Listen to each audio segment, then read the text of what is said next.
right? I'm referencing both your shape and your colour. Okay. That would be racist, right? See, this is the thing. Would that be racist? Yeah. If I said Ethiopians are raisin heads, that would be racist.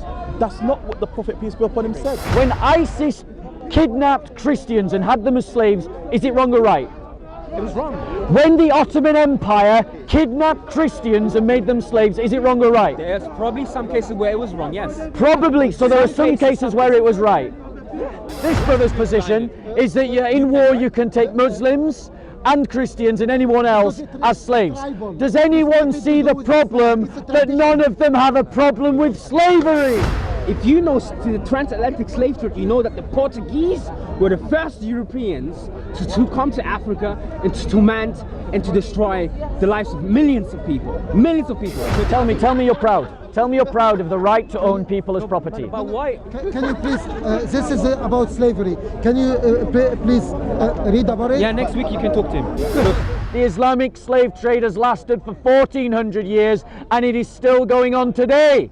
In Sudan, in Mauritania, in Saudi Arabia, and without any prompting from me, Kuwait. Are you proud of Muhammad's example, and therefore are you proud that you have the right to own a slave?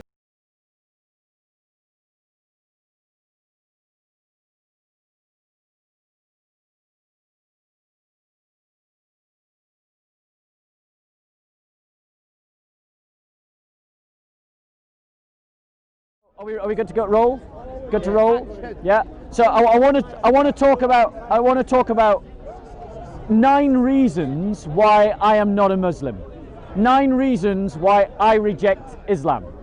The first of those reasons is the claim that Islam provides a perfect law. Muslims claim that Sharia law is a divine law, that it is given by God in its fullness and in its completeness, and that law is perfect. However, this actually is not true.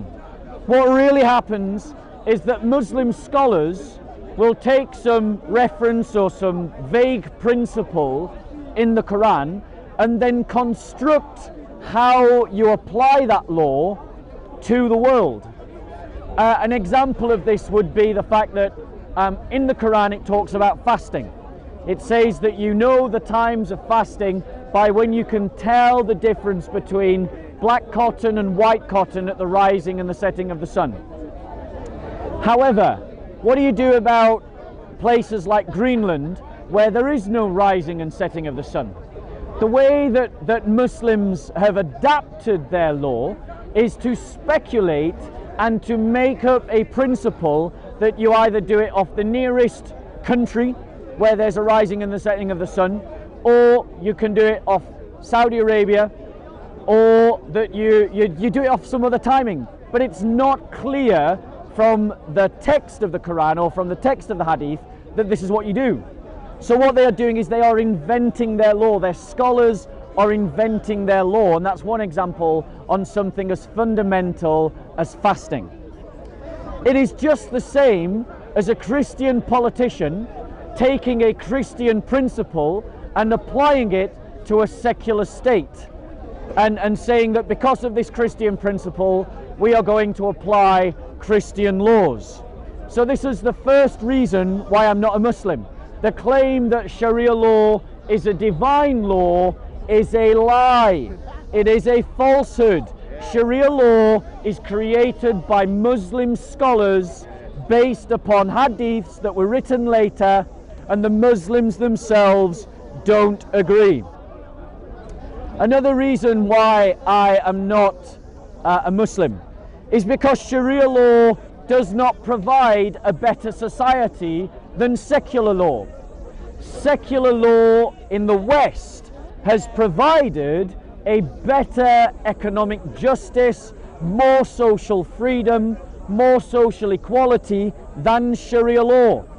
And to prove my point, I say, look at Saudi Arabia. Saudi Arabia is an area of the world where Islam has dominated unchallenged for 1400 years. And people are not exactly flooding to Saudi Arabia to live. In fact, actually, many Saudi citizens are actually fleeing Saudi Arabia to live outside of an Islamic society because the freedoms and the equalities of a liberal secular society are more preferable to the restrictions of Sharia law. Sharia law doesn't solve the problems it claims to solve. So we're no better for it or without it. And I'm not saying that liberal secular law is perfect, and I'm not saying that liberal secular law is brilliant, because it most certainly isn't. But what I am saying is that this promise of utopia that is given by Sharia law is a lie. It is false. The third reason why I'm not a Muslim is because of textual variance in the Quran. Muslims make the claim that their Quran is unchanged, unedited, and has remained the same for 1400 years, dot for dot, word for word, letter for letter. That is the claim of people like Ahmadiyya. That is the claim of people like Zakir Naik. But the reality is, when you look at different texts of the Quran, you compare the most modern Quran to the oldest Quran, there are textual variants within them. And Muslims have made an argument that textual variance within biblical manuscripts is sufficient reason to doubt the reliability of those biblical manuscripts. Therefore, by using their logic, we can conclude that if there are textual variants in the Quran, that the Quran also cannot be trusted. Furthermore, the criticism about textual variants within the Bible, making the Bible invalid, is not a valid argument, because any genuine understanding of the Christian faith understands that the Christian faith came before the text. The text emerged out of the Christian community. It was written by Christians, it was written for Christians, and Christians are the ones to handle and interpret it. Whereas, by contrast, Islam is a religion based on the book of the Quran. That is what Muhammad started, and the community formed around the book. So therefore, when there are changes to the book, that is a problem.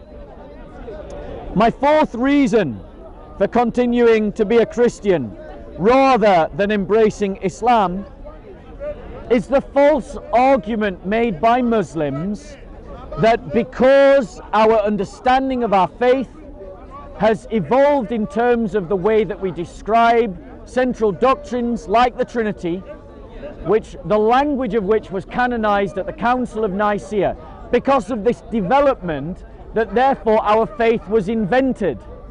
The fact that you can evidence that Christians were worshipping Father, Son and Holy Spirit from the earliest times is totally ignored by Muslim polemicists.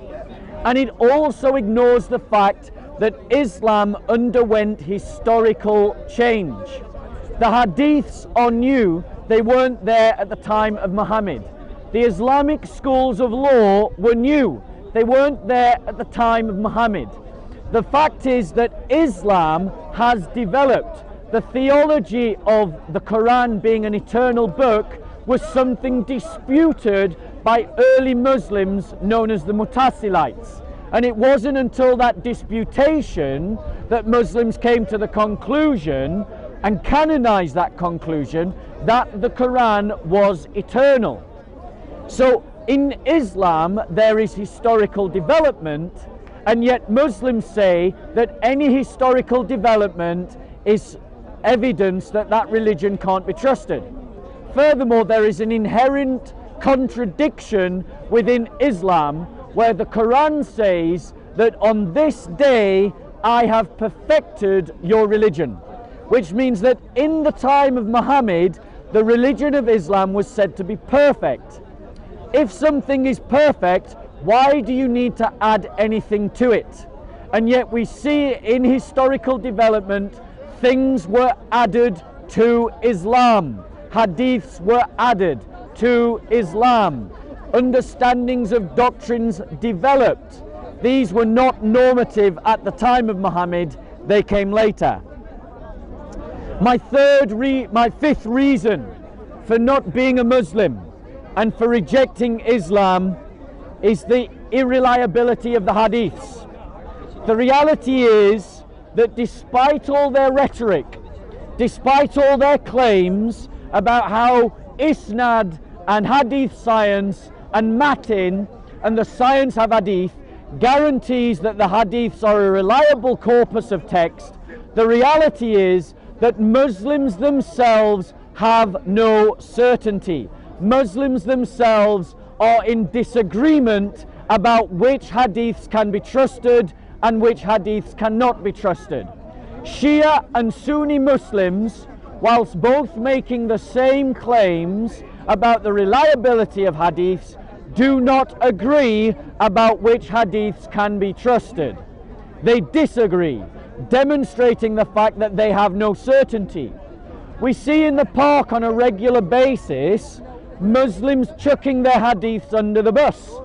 Even when you quote a Sahih Bukhari hadith to a Salafi Muslim, they will still chuck that hadith under the bus if they find that hadith too embarrassing, too controversial, or too contradictory to something that they believe. And if Muslims themselves, sorry Yahya, I'm just doing a talk to the camera. I'm just going to have to talk over Yahya because I found myself a heckler. So the reality is that Muslims themselves have no agreement about which hadiths can be trusted, and if they themselves cannot know what hadiths can be trusted, why should any of us trust the corpus of hadiths? Our scale is the Quran. My sixth reason if any hadith for denying and rejecting, don't be rude, Yahya. I will be rude. There we go. This is the kind of supremacist ideology. And I'm So, answering you. I'm not asking for an answer. I'm giving my reasons as to why I reject Islam. My sixth reason for rejecting Islam is the fact that Paul and his Christianity defeated all opposition. The reality is that the Quran makes a promise to the followers of Jesus, and that promise that the Quran makes to the followers of Jesus, the fact is that that promise that was made to the followers of Jesus is that they, the Muslims of the first century, would be made superior over the disbelievers in Jesus and the Islam of his day. But the reality is, and you don't that the Apostolic Church was the movement that won out over all other opposition. Paul and Peter and James and Thomas and Thaddeus and all the apostles were victorious, and so the promise made by the Quran was proven false, because the Quran made a promise that the Muslim followers of Jesus would be superior, and they were not. They are not anywhere in history. No one even knows about them. No one talks about them. No one argues with them. No one disputes with them. There isn't a shred of evidence that they ever existed. And that is a historical fact. They did not exist. The Quran made a false promise and put it in the words of Allah, and that false promise is not true. Let me give you the my eighth reason, because my eighth reason is because I didn't invite Yahya to a debate. He's just forcing his way into a conversation that I am having with the camera. Having with the camera, but don't. My eighth reason for rejecting Islam is that supposedly a perfect man, a great prophet called Muhammad, established a perfect system called Sharia law, and in that Sharia law there was a caliph, a system of law, a political system, that was perfect, that was from God. And that prophet was succeeded by rightly guided caliphs in a perfect system. Thank you. And that perfect system died. Where is it? Where is the caliphate now? The caliphate is dead and buried. It was a socio-political economic experiment that failed in history. Would you allow me to answer? Why did it fail? Would you After allow I me to finished. answer? After I finished. You will never After I finish, Mr. Bean.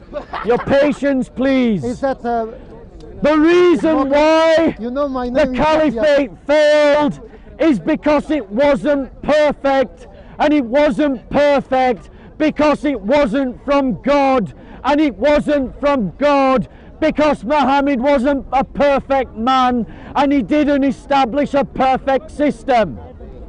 By contrast, we Christians believe that the ecclesiam, the church, was founded by Jesus Christ on his apostles, and you can find the church today in every country of the earth, and you can find the church today even in Saudi Arabia, where you can't even find the caliphate.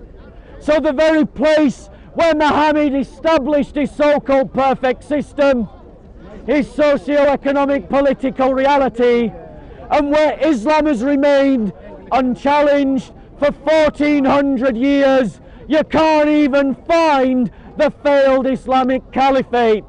But you can find secret Christian believers in Medina, Riyadh and Mecca.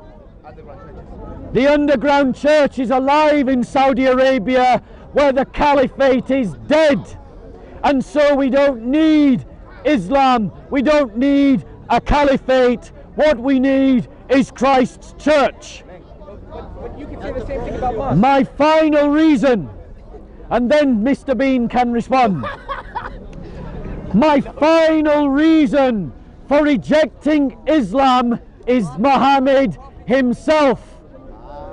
Now, many Muslims who can hear my voice believe that the last example of a genuine Islamic caliphate was the Ottoman Empire. So let me look at the Ottoman Empire and know them by their fruits. The Ottoman Empire invaded lands that were not their own. The Ottoman Empire persecuted Christians and Jews. The Ottoman Empire kidnapped and enslaved Christians by the millions. The Ottoman Empire indoctrinated children as child soldiers and sent them back to kill their own mothers and fathers and to rape their own sisters and cousins. The Ottoman Empire had a slave trade. The Ottoman Empire desecrated churches. The Ottoman Empire stole land and property and riches that were not their own. But they're not representing Islam. So the Ottomans don't represent Islam. Do the Ottomans represent Islam? To an extent, yeah. To an extent, yes. Yeah. But at the same way, the Byzantines also represent Christianity. And everything that you said about Islam and everything you said about Jesus, I can find with the Prophet Muhammad, I can find in Islam also. So Okay, let's do a quick test of that claim. What you've done right now was very carefully, selectively looked at history, and you pointed out what you didn't like. But then at the same time, you know, history is extremely complex and it's not one-dimensional. You, for example, claimed, you did say that Christianity, you said that the Christians fought against slavery for 2,000 years. Yep. You know what, I agree with you to an extent. But then also, if you look in history, you'll find that the Slavic people in East Europe were enslaved by the Romans who freshly converted to Christianity. Yep. So you find this in history throughout. So now let me return to that point, because you said I was very selective. So let's be very specific. Did Muhammad own slaves? Yes, he did. Did Muhammad permit his followers to sell slaves? Yes. Did Jesus? No. So there's a difference. Okay, and why? So now, hold on one second. Okay. If I follow the example of Jesus, Yeah. and you follow the example of Muhammad, Yeah. which one of us can own another human being as a property? Well, I wouldn't want to. No, that wasn't my Yeah, question. Yeah. I said according to our religion, Yeah. which one of us can? I can. There you go. That's the hold difference. Hold on. Close to it, and the clause is that if I live in a society where it's normative, you were speaking of something that was normative during the time of Jesus being alive. Yes. And that slave owning was Normative. the rule of the day. And he Now- didn't. But did Muhammad? Now. But did Muhammad? I already explained to you that he did. Yes, right? thank you. But So let's drill down into this. Let's drill down into this. Because you've just said that according to Islam, you can own another human being as a piece of property. That's what you said. well, And it's on camera. Right, one second. no, hold Are on, you hold on, proud hold on, of hold that? on, hold on. No, I want to ask you. No, hold on. Are you proud? Let me tell you something. Are you Let me proud tell of you it? something. Let me tell you something. I live in a world, okay, as a Muslim, I live in the West. I live in a place where owning a slave is illegal. Okay. Because of whose influence? Islam or Christianity? Well, it was not just Christianity. No, that's It not was- It's not just Christianity. It was an amalgamation of happening in the slave Muslim trade. world. From a historical point of view, first of all, Is it still happening in the Muslim I will world? answer, but let's have a discussion. Let's time it. Shall we do 3 minutes? 3 minutes? You can if you Yeah, want to. because But I would love to have a discussion I was supposed versus to a answer. debate, because I think we would gain more benefit. Even yeah, from let's your have, was you can supposed to join. answer. You can all join in. The even brother, from he your just come perspective, in. you will benefit a lot, because So, let's time it. everything that you said, there's truth in it. One second. We're going to do 3 minutes, 3 minutes. He's going to have 3 minutes. I'm going to have 3 minutes. Once the 3 minutes are in, you just shout time. You stop. So you have the first 3 minutes, yeah? Sure, that's fine. Okay, go on. Go. All I'm saying is this. Look, you said a lot of things, and when I said selective, it doesn't mean it's wrong. Okay? Being selective does not mean that you're telling lies. All I'm saying is that everything that you said about said could also be said about Islam. You know, you talked about patience, that Jesus had patience and forbearance. I could say the same thing about the Prophet Muhammad when he went to Taif and was stoned by kids and children and chastised for 13 years in Mecca without retaliation, without plundering people, right? I could say the same thing. Now, you talked about slavery. Now, slavery is a thing that people like to throw the balls and trying to score points. But you will find that various of societies have been engaged in slavery. You said that that Christianity somehow had an influence on it. Yes, the Quakers had influence on ending on slavery, but there was also economical benefits in ending slavery. We find this that today you can go to a database and you'll find that the ancestors of David Cameron, yeah, they got paid compensation because they freed slavery because of the industrial age that came around the Victorian times. That slavery was not as profitable anymore, and that's why you have the South and East, the South and North divide in America, because there are still people who are holding to traditional values, Christian values also. To say now, am I going to say now that this is inherently a Christian problem? No, it's not, because I look through the lenses of geopolitics, I look through the lenses of sociology, and I look at the lenses of history, and you'll find that it's a human condition to oppress. You will find this amongst Muslims, you find this amongst Buddhists, yeah? Hindus had slaves. There's caste systems in Hinduism. These are human conditions, you know, and I try to be honest. I look at things in history, Islamic history, and we will come to this because it's all about the Ottomans. There's deeply problematic issues amongst the Muslims in their history and things they've conducted and things they've done. I'm not going to lie to you about this, but to somehow pin it back to a religion, I could do the same thing with Christianity, and we pretty much in the same boat here. Wait, so are you done? Yeah, I'm done. So no, let me reset. Oh, because I'm talking with him. If he'll be patient. Thank you. Okay, so reset and then I'll do 3 minutes when you're ready. Let me take 2 seconds. No. Yeah, I'm talking with him. Islam I'm talking with him. encourage, I'm talking with him. free and slave. So hold on. Equality Yeah, between yeah. people. One Yes, second. yes. I'll wait until 1 second. Are you ready? Yeah.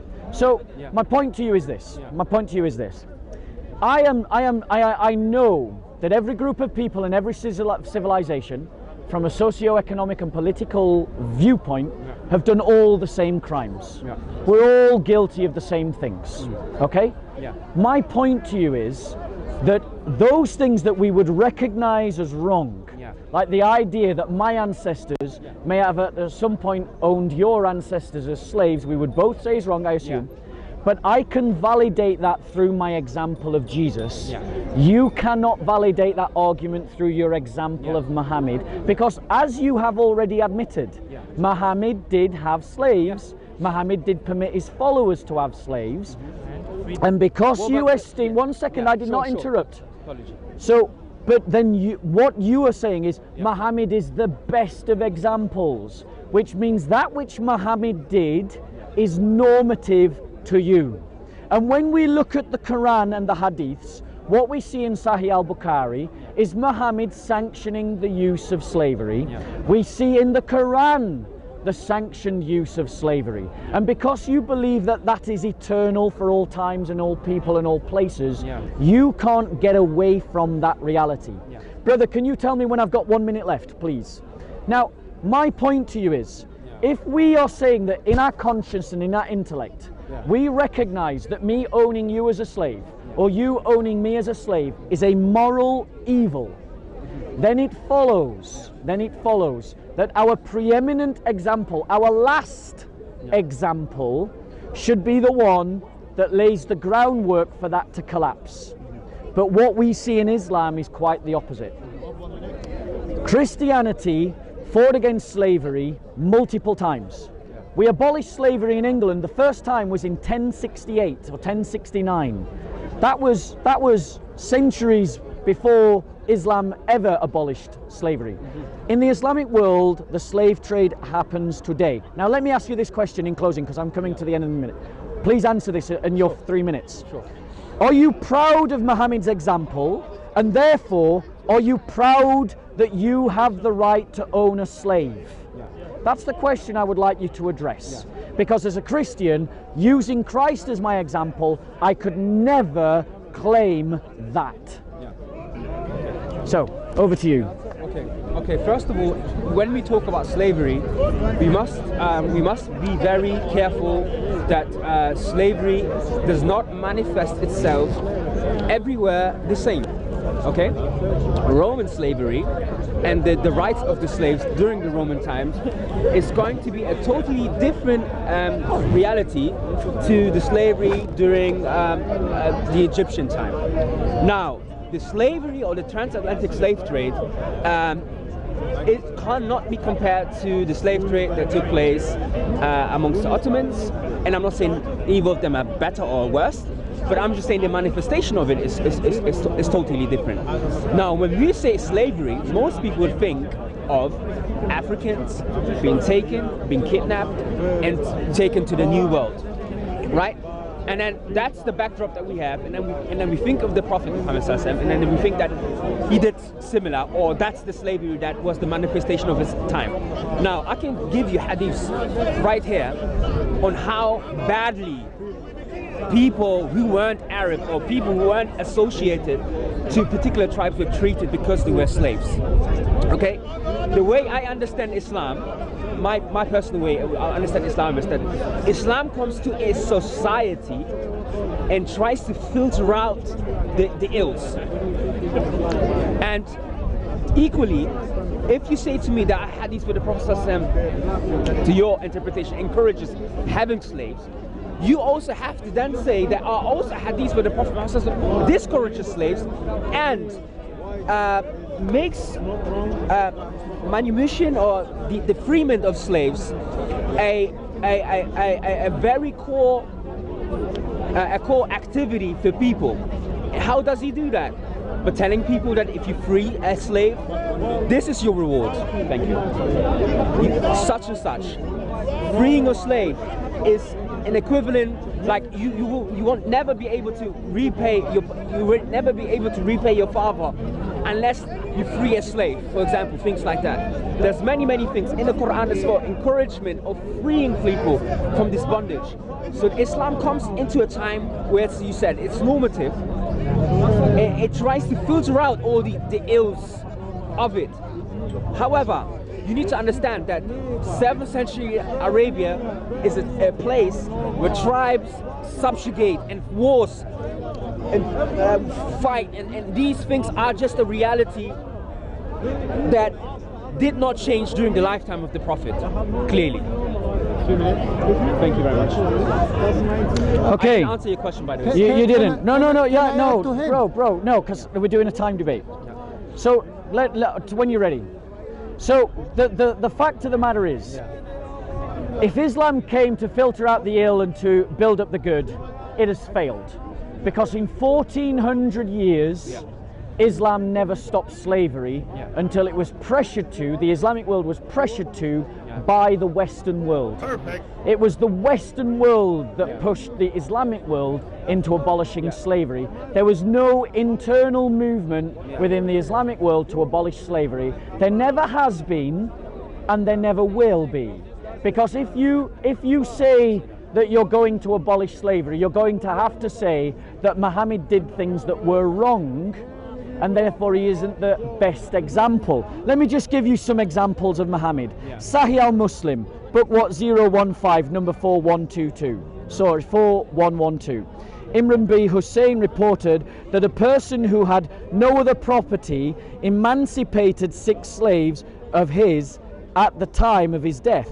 Allah's messenger, may peace be upon him, called for them and divided them into 3 sections, cast lots amongst them and set 2 free and kept 4 in slavery. Hold on, you said- No, 1 second, don't interrupt. I did not interrupt you. Can you No, don't interrupt. Don't interrupt. I don't understand. Bro, don't interrupt. I did not interrupt you.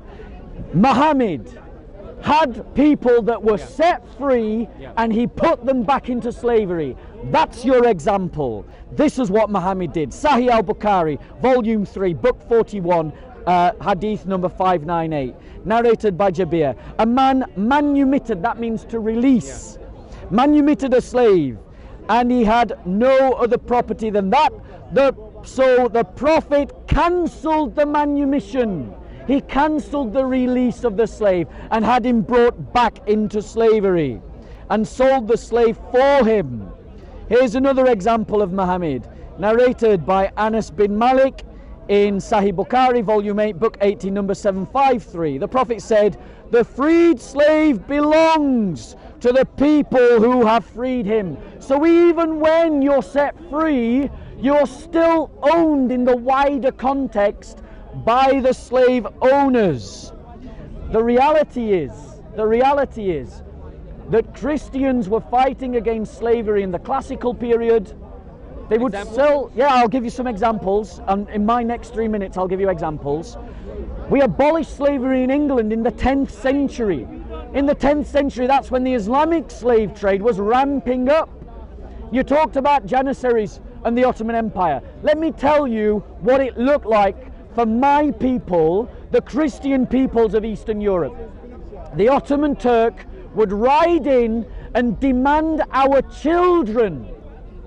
Can you imagine someone coming up to you and saying, "Give me your child as a payment for a tax"? Because they couldn't pay the jizya tax, the Ottoman Turk, the Ottoman Muslim, came into Christian villages and took their children as payment. And who else did that? Muhammad did that, and I'll show you that as well. Now let me ask you that.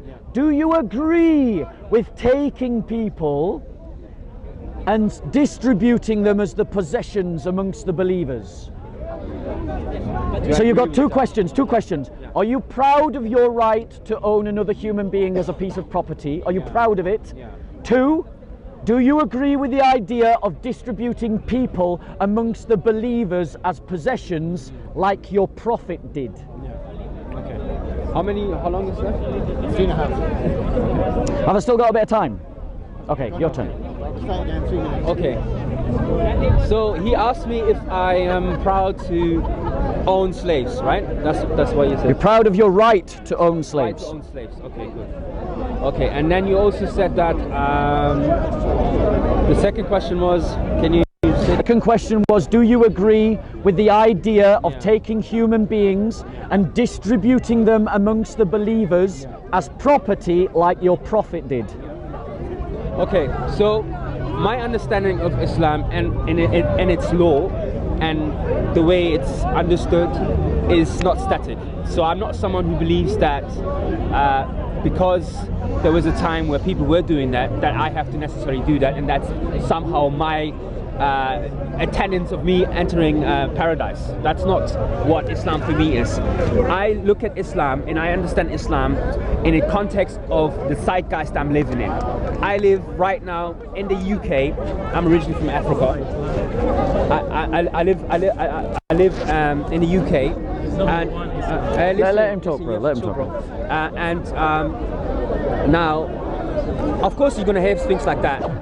Uninformed, ignorant statements like there's only one Islam. But when you look at the classical scholars and contemporary scholars, they come to different conclusions because there's additional information, there are changes in politics, changes in the way people perceive certain things. And that's how I see that. So your question is, you are now forcing me to go back to the 7th century and sort of apply that to my life, when the context of the 7th century I don't live in. So that's how I would answer that. 1 minute. The other thing that you're saying as well is that your problem clearly is that the Prophet Muhammad was owning slaves, right? And again, I look at it in terms of a believer first and foremost, but I also look at it as in terms of a historian. That's what was happening at that time, right? He was saying about Islam failed because it never abolished slavery. Now, I've never claimed that Islam came to abolish slavery, but it came to regulate, possibly, and to get rid of the ills as much as possible, as much as society allows it to happen. And kudos to the Christians and the Quakers who got rid of slavery. But okay, time. Yeah. Time. Right. Yeah. So let us be clear. Yeah. You're ducking, and I don't blame you. That's fine if you think that. That's because well, I didn't interrupt you. Don't interrupt me. Yeah. You're ducking because you can't just stand here and say you're proud of Muhammad. I can say that. No, well, I didn't interrupt you. Yeah. You had the opportunity to say that you're proud of your right to own slaves, and you didn't. Because Muhammad Why do I have to do that? Why are you interrupting? Yeah, no. Why are you interrupting? I didn't interrupt you. Can I start my 3 minutes again, please? Okay. So you had the opportunity to stand here and said, I am proud of the rights that Muhammad gives to me to own another human being as a piece of property. But you didn't. And the reason why you didn't, bro, is because your conscience is better than the conscience of your prophet. And I don't blame you. But that should be telling you something. If you can't look at Muhammad and say the liberties that he has given me I am proud of, and the restrictions that he has given me I am proud of, then he's not worth following. I can stand here and say that I am proud of Jesus Christ. And I am proud of the example that he gives me. Where he gives me liberty, I want to live in that liberty. Where he gives me restriction, I want to live in that restriction. And that is a better example to you. Because I am yet to find a person that can find a problem with Jesus. But I find plenty of problems with Muhammad. That's actually the reason why I rejected Islam and became a Christian. The reason why I became a Christian is because a Muslim tried to convert me to Islam. And when I compared Muhammad to Jesus, stop interrupting. Pause my time, please. Matthew 15, 22, 28, where the Canaanian woman was referred to her as a dog. We're just going to have to wait until he's finished. As a dog. And this is, he's talking about Jesus in another place. Jesus talking to people, he loved only the Jew, and he called non-Jew dogs and pigs. He ignores that, and he don't like to be interrupted, but he can interrupt and tell you to shut up. Please, carry on. Okay, so we'll start my time again. And please note it. No, again. No, let him start again. Let him. So let him take consideration. No, not again. We'll have you paused answer this. Matthew 15, 22, 28, exactly 26, where he said to the woman, "It's not bread." Can you stop being rude? No, you told me. So as I was saying, I look at Jesus, and where he gives me liberty, I want to follow in that liberty. Yeah. Where he gives me restraint, I want to follow in that restraint. And I can stand here and say I'm 100% behind that. Yeah. So I'll ask you again, are you proud of your right to own another human being as a piece of property. Yeah. Now, furthermore, there are hadiths where Muhammad took people that were captured in war and distributed them amongst the believers. Are you aware of those hadiths? Yeah, I am. Am I lying about that? No. No, those are They real will do things. the same So for- Muhammad The did that. non-Muslims, they will do the Do same you with believe? women, Do with you Muslim believe women. that you If they- have the they, right? have to That win. Muslims have the right to take other human beings and distribute The them as non-Muslim will do the property same for the amongst Muslim the women. believers when If you they are are to victorious in be war. That's win another in a question. battle. Now This you'll is have to my forgive me answer for because you. he wasn't interrupting you. He's just No, interrupting I'm me. interrupting you So because my point, the rule go my on point, Muslim and non-Muslim. my point And you should take is it in that consideration. I gave 9 theses as to why I reject Islam. Yeah. The example of Muhammad is one of them. The other example we've already alluded to, which is that Islam claims to solve society's problems, but it couldn't even solve the problem of slavery, even when years to do so, and even when it controlled huge tracts of land without any real opposition. You don't think the that- Islamic let me empires interrupt him. Let me stood for interrupt him. over 1,000 years. Yeah. They were the dominant force and they couldn't stop slavery. But at the same period, Christians were stopping slavery in their lands. Even before Islam, in the Byzantine Empire, in the 5th century, slavery was being stopped. In England, in the 11th century, slavery was being stopped. In Italy, in France, at the same time that the Islamic empires were ramping up their slave trade, the Christian kingdoms were abolishing slavery. And that is because Islam failed to deal with slavery, whereas Christianity did deal with slavery. Now, Okay. That's it now. 5. is it 3 minutes? So my final point, Yeah. so my 2 questions again. Yeah. One, are you proud Yeah. of your right to own another human being as a piece of property? This brother says yes. And 2, do you agree with the right to take people you've captured in war and distribute them as property to the believers? Yeah. Okay. Now this man is asking me a question and he wants a particular answer. He wants me to say yes, I'm proud. Proud of what? Proud of owning slaves. Now I've already explained to you. I've already explained to you. Look, the way you understand Islam is not the way I understand Islam. Okay. Can you shut up and don't interrupt me? Pause his time. Can you shut up? Yeah, shut up. When you're ready, because just ask him to start. Now I will shut my fucking mouth if you shut as well. You fucking idiot. Carry on. Yeah. no, that's what you were talking. Just talk to them. Yeah. Okay. Now, Bob, right? Yeah. Yeah. Look, Bob, I've already said to you, my answer is nuanced. I'm saying to you, yeah, that you asking me to answer a question that is extremely specific. You are talking about the Prophet Muhammad SAW owning slaves, living in the 7th century, having to fight tribes, having to fight enemies, having to defend people, having to go to battle. I've never been in a battle. I've never been into a battle, right? I've never been amongst groups. Keep going. I've never been amongst groups who've done such things. Now, I can't answer that. I can't say I'm proud of that because it does not apply to my life. Now, if we were in a time, okay, where there would be battles and wars and I happen to be a Muslim and the conditions are there for me to be there, I would probably answer in affirmative. I'd be like, look, this is the context that I live in. This is what happens in war. Yes, I am proud. Besides that, I am proud of the Prophet Muhammad for who he is and for what he stands for.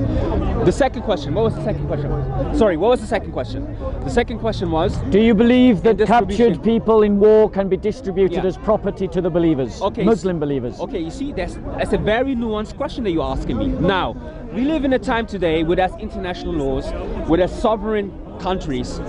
When you say that, are you saying a sovereign country going to another sovereign country and doing that? Or are you saying that I'm part of a vigilante group like ISIS and then I insert myself in the Middle East when there's a vacuum because there's a civil war, I happen to be a part of that group, then I would say no.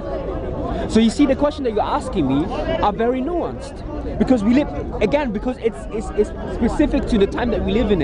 I live in a place where there's nation states, the economical blocks like the EU and America and China, where there's international laws that rule now. Now, if you ask me now, I can't, unless I'm part of a vigilante group that I disagree with from the get-go. So that's how I'm going to answer, and if you don't like it, I'm sorry. Can I reply? Are you done? Yeah. Okay. Ready when you are? Apologies for interrupting. It's all right. Don't worry about it. What's your name, bro? Daoud. Daoud, as we can see, is weaving, and I don't blame him. I asked him a very simple question. Muhammad gives Daoud the right to own another human being as a piece of property, and he doesn't want to say he is proud of the right that Muhammad gave to him. And the reason, but the brother behind him is proud. Either way, we have a problem. Either way, we have a problem. If you are stood here or can hear my voice, any human being who says that he is proud of the right to own another human being has a conscience that is deformed from the good. They have a conscience that is corrupted and evil. And if you agree with me, then you disagree with Muhammad, because Muhammad gave you that right. Now, you said that you can't ask me to be proud of something in the 21st century that was applicable in the 7th century. But the reality is, the whole point of Islam is that we go back to a 7th century Arab and say that he is the best example to follow and imitate him in what he does in his implementation of the Quran. So let's look at what the Quran says. Here's something that the Quran says. Quran 33, ayah 50. O Prophet, indeed we have made lawful to you your wives, to whom you have given their due compensation, and, did everyone hear the and means in addition to, so more than your wives, also permitted to you, or those your right hands possess. That is a phrase that is talking about slaves. So permitted for the Muslims to have sex with are their wives and their slave women. The Quran is said by Muslims like Daoud to be an eternal book, a guidance to the whole of mankind, which means that this is something applicable to the 21st century. So I will ask you again, Daoud, according to the guidance of the Quran, not the example of a 7th century nomadic prophet, but the Quran's statement that you can own people with your right hand as a possession. Are you proud of what the Quran says that you can do? By contrast, Christianity does not sanction slavery. And why is that? How many minutes have I got? Have I done? I'll have to come back to it. Okay, look, and this is actually for the viewers, right? Because what has happened for a very long time is that we have loads of people who like to talk about things, right? And I think it reflects the politics in this country at this very time as well. That we have lay people and incredibly huge, knowledge or Islam, history, sociology, all these things been democratically open so that everyone can talk about it, and nuances don't exist anymore, and we live in a time of absolutes, and that's probably why populism is doing is alive and well. Now, for the people actually and how Islam is practiced and how scholars traditionally have applied laws. Okay, the Quran is a book that we believe is from God, and it came down in its revelation, and it's in response to, or a reaction and react, and it's sometimes proactive, sometimes it's reactive. Now, what I'm trying to say to him like the last 3 minutes is that if you ask me today slavery. Let's define what slavery is. Slavery is a system. Slavery predicates a system. There has to be a system. Now you're asking, okay, a African man who is in the UK, whether he would be proud to own a slave. I'm telling you, I don't even have the environment. There's not even an environment for me to have slaves. Okay, I'm an average guy. I'm not saying that slavery does not exist. It does exist in its life in the world. But I'm saying I am an average guy. I live in a system where there's no slavery. There's no need for slavery. There is a leeway for me as a Muslim to say, you know what? I don't need, and I'm not in need of slavery, nor do I condone slavery, and it doesn't make me any less Muslim. The Islamic law, the Sharia that you were talking about earlier on, is an extremely flexible system that adapts to its environment, in its context, and its zeitgeist. And that's something that once we can understand that, then I'm not, like you want to pin me down, to static understanding on how jurisprudence is understood. Jurisprudence is a study, is an area that is live or not static. Sorry. It's important to see this. These are real people really going for this. Forget about the word ISIS. What I'm saying, as the time of the Prophet, Okay. if I'll hold that book for a moment. Can I hold that book? In my next 3 minutes, I'll hold that book. They took Muslim women as So my 3 minutes now. For war. Notice that Daoud said how the scholars apply it traditionally. For 1400 years there has been an Islamic slave trade, and it has never ended. Ever.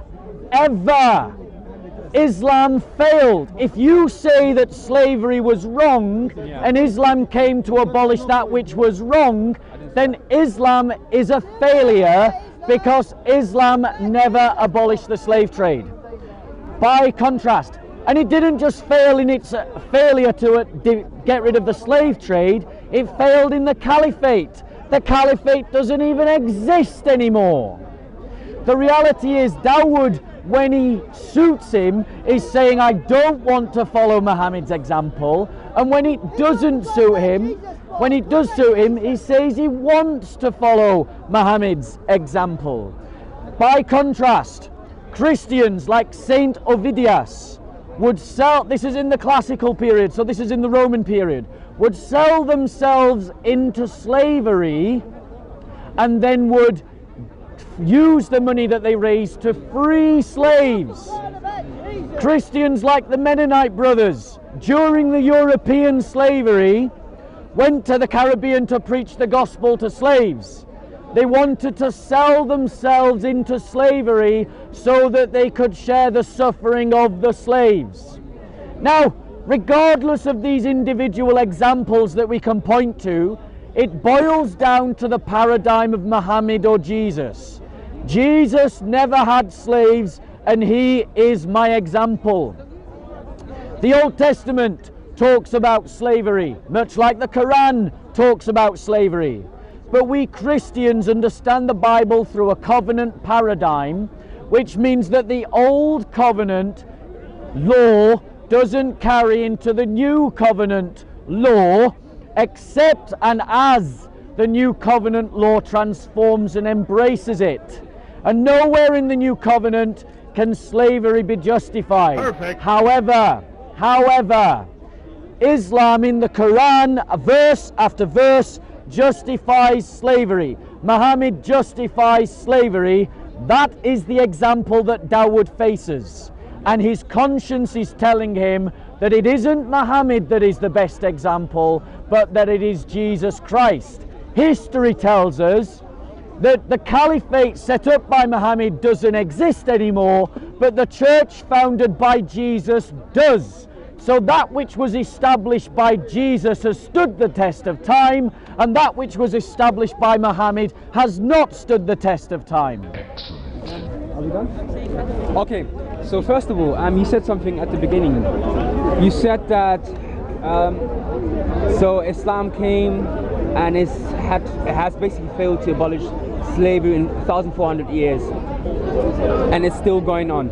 Well, if I was to use the same example that you're using, then Christianity has failed, because we actually know today that global slavery and human trafficking is as big as it's never been, and there's various societies who are involved in it. In North America alone, which today prides itself to be based upon Christian Judeo values, has thousands and thousands of children being kidnapped into sex trafficking, which is a form of slavery also. So based upon that, but I'm not using it, I'm just using it to show you how he rationalizes. I don't rationalize like that. I'm not going to say Christianity has failed because of that. You keep going back to the Ottoman Empire. The Ottoman Empire approximately existed for 1,000 years or 900 years, don't quote me on that, and ceased to exist for like less than 200 years. Now that's your equivalent of what's it called, a nation or an empire failing.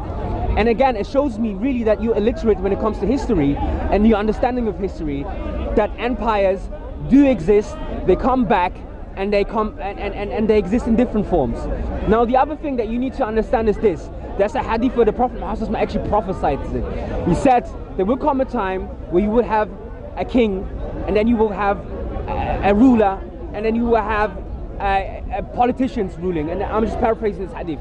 The hadith basically is commenting on what? It's commenting on different types of governance that the Muslims will live unto the day of judgment. So we were foretold that there will, that the caliphate, the way we know. So yeah, that's one thing. So to say that Islam has failed, first of all, I've never claimed ever before Islam came to abolish. The word abolishing means cease to exist, an effort to remove slavery. Why? Because with history, you will find, and it seems like we're going back in history again with the wave of far-right politics that has taken hold of countries in Europe, especially in this country. You will see that in history, it's not a linear understanding of history, rather it's secular. So things that might not apply today, where there is no wars and there's no civil wars and there's no slavery, could be looking different in 50 years. And Islam, like I said to you, is this: it's a religion that comes to weed out the evil and to regulate human conditions that we cannot deny. So let me reply to this, because he keeps trying to talk about politics, and the reality is there is no more sort of white flag signal than when someone tries to draw in politics when we're talking about the religious system. We're talking about the example of Muhammad and the example of Jesus and the paradigms that those establish. Muslims, as he has just admitted, have not abolished slavery. They haven't come to abolish slavery. Islam isn't here to abolish slavery, to have slaves. Islam permits him to have slaves. And in terms of having those slaves, what we have is a problem.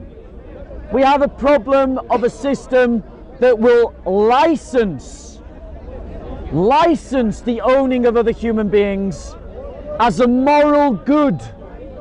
Let me give you an example, quoting another hadith, another example of Muhammad. And I want you to commentate on this example. So among them was a woman from the Banu Fazara. She was wearing a leather coat. With her was her daughter, who was one of the prettiest girls in Arabia. I drove them along until I brought them to Abu Bakr, who bestowed that girl upon me as a prize. So we arrived in Medina. I had not yet disrobed her. This is one of Muhammad's followers. I had not yet disrobed her when the messenger of Allah, may peace be upon him, met me in the street and said, "Give me that girl, O Salama." I said, "O messenger of Allah, she has fascinated me. I had not yet disrobed her." When on the next day the messenger of Allah, may peace be upon him, again met me in the street. He said, "Oh Salama, give me that girl. May God bless your father." I said, "She is for you, Messenger of Allah. By Allah, I have not yet disrobed her." The Messenger of Allah, may peace be upon him, sent her to the people of Mecca and surrendered her as a ransom for a number of Muslims who had been kept as prisoners at Mecca. Now please notice that the Muslim is appealing to Muhammad for the permission to disrobe his captured slave. The woman had just seen her fathers and her brothers and her cousins die, her people destroyed, her relatives enslaved. Do you think she wanted to have sex with him? Do you agree with Muhammad when he brought people back into slavery who had been released from slavery and used human beings as part of wider diplomatics?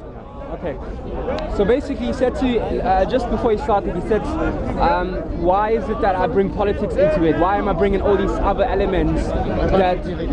Okay, we'll make this the last round. Yeah, so he just said to me, what he said to the camera just a minute ago, why is it that I'm bringing all these other elements to this debate? I'm doing this because reality is just that complex. Human history and events are not just purely driven of theology, which obviously he's banking on. There's politics that is involved in it, and there are other things that are involved in it, and that's why I'm bringing these things, because it's just that holistic. Secondly, this hadith that you mentioned before, just by the sound of it, because you brought this hadith without an explanation and you just left it there, I find him extremely strange. I find him extremely strange hadiths, and I do not know the authenticity of it, so I cannot comment on it. The other thing that you said was that I find a fallacy. You said that you mentioned all these classical Christians who were freeing slaves, but yet in the 15th century you still have slavery persistent by Christians. In the 18th century, 19th century, in this country, husbands were selling their women, and that's less than 300 years ago. So yes, you can be. We celebrate what humankind has achieved, and totally. And I don't see this as a West-East divide. That's not how I understand history. History is an obligation of societies. It influences like politics that you're trying to run away from. I'm just saying to the viewer, look, understand reality holistically. What he's doing is dog whistling. He's throwing all these things and he's keep going back to these points. But he doesn't actually go on to what I'm saying. When I was trying to explain to you, for example, the nuance on how classical scholars, contemporary scholars, even lawmakers, secular lawmakers, when they make laws, how nuanced their approach is when they pass laws. My reply? Yes. Okay. Now, this man over here, he brought a book where there was ISIS on it. And this is what I'm trying to say. No. I bought a book with a woman. Yeah. A Yazidi woman. Yeah. They will see. A Yazidi woman, yeah. Sure. Thank you very much. Brother, let him finish, please. And I also said, please. I also said, I'm not worried about the name. I'm saying these are real people. That's fine. Understand. No. Please, we're in a debate. I just pointed at you. One more thing. No. Just like the women in Muhammad's time, this is a real woman. No. Thank you very much. So, this is the perfect example. Sorry, would you pause it because he interrupted? This is the example that I'm trying to say why. I just pointed at you. Just give him a minute. Just give him a minute. Why your understanding of this situation. Bro, just go on with your minute. Yeah. Why this book and his understanding of what is happening in the Middle East is limited and it's not holistic enough. Now, ISIS, or whatever, call what you want, is a vigilante group that is not supported by no government. In fact, there are certain people who say they're supported by Western and other entities in the Middle East as proxy wars, right? These things are not happening under state-ruled or state-sanctioned activities. These are groups just like neo-Nazis with an ammunition power of an army who go into places and enslave human beings and kill human beings. And those people, let's not isolate that it was only the Yazidi women who've been killed here. There's plenty of Muslim or enslaved. Even that. Just keep going. But there are also millions, upper millions of Muslim who've been killed by these groups. Now we have to distinguish that this Time. So I'm going to do a wrap up, because Daoud is trying to conflate politics with religion. What I am pointing out is the politics of Muhammad. This is the politics of Muhammad.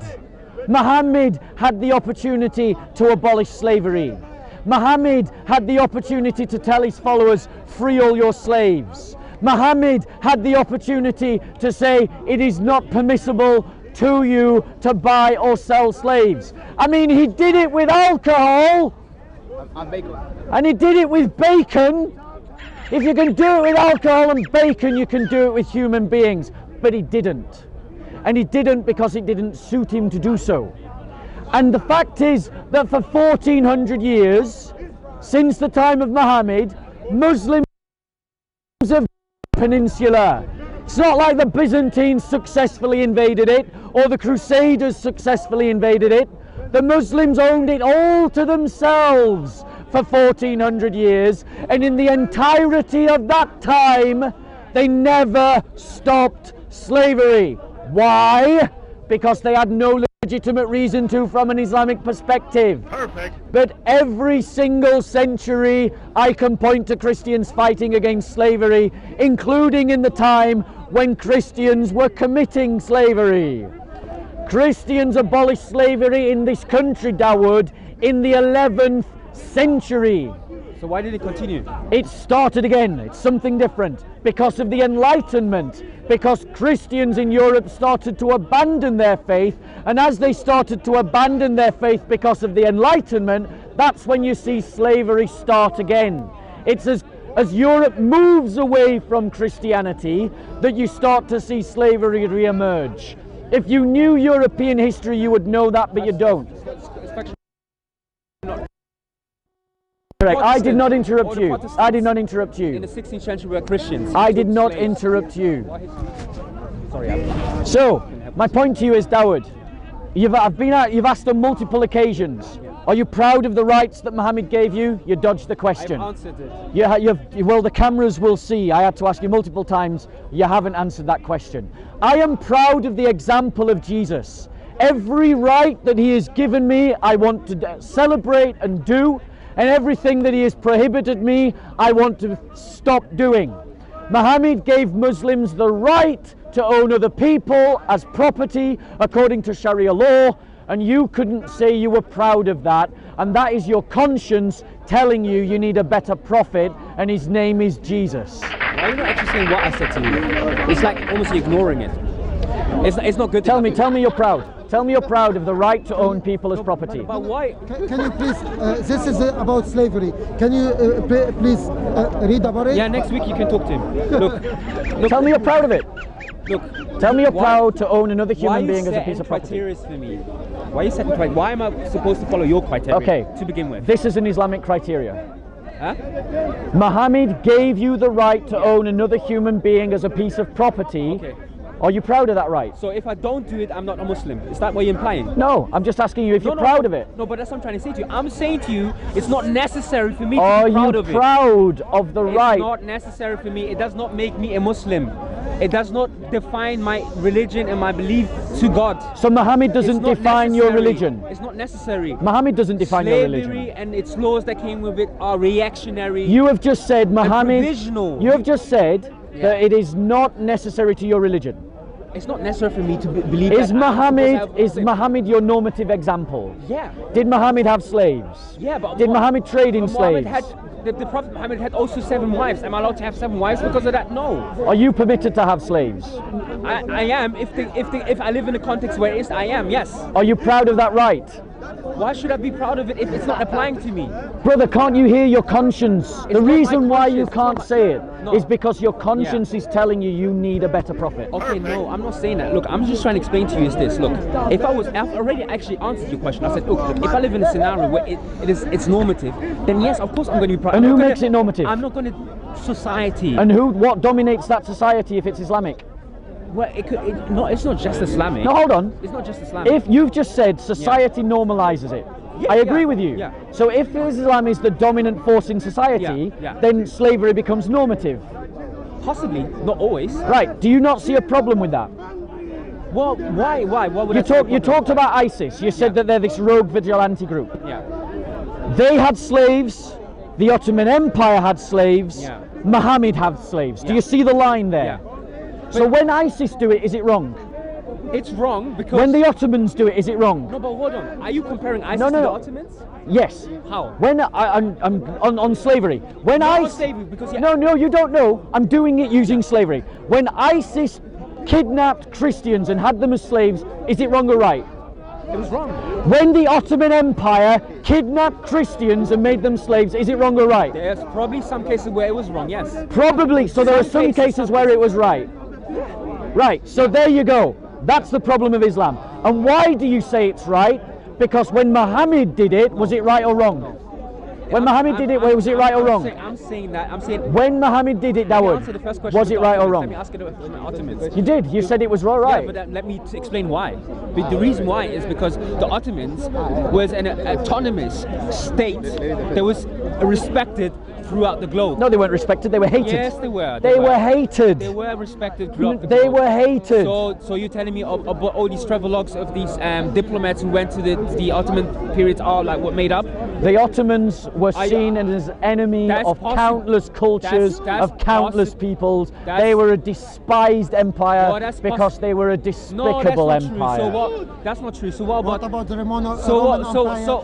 So what about They were blocked? Hold on. What about Elizabethan England then? Queen Elizabeth, she was in alliance with the Moroccans, who in turn were in alliance with the Ottomans.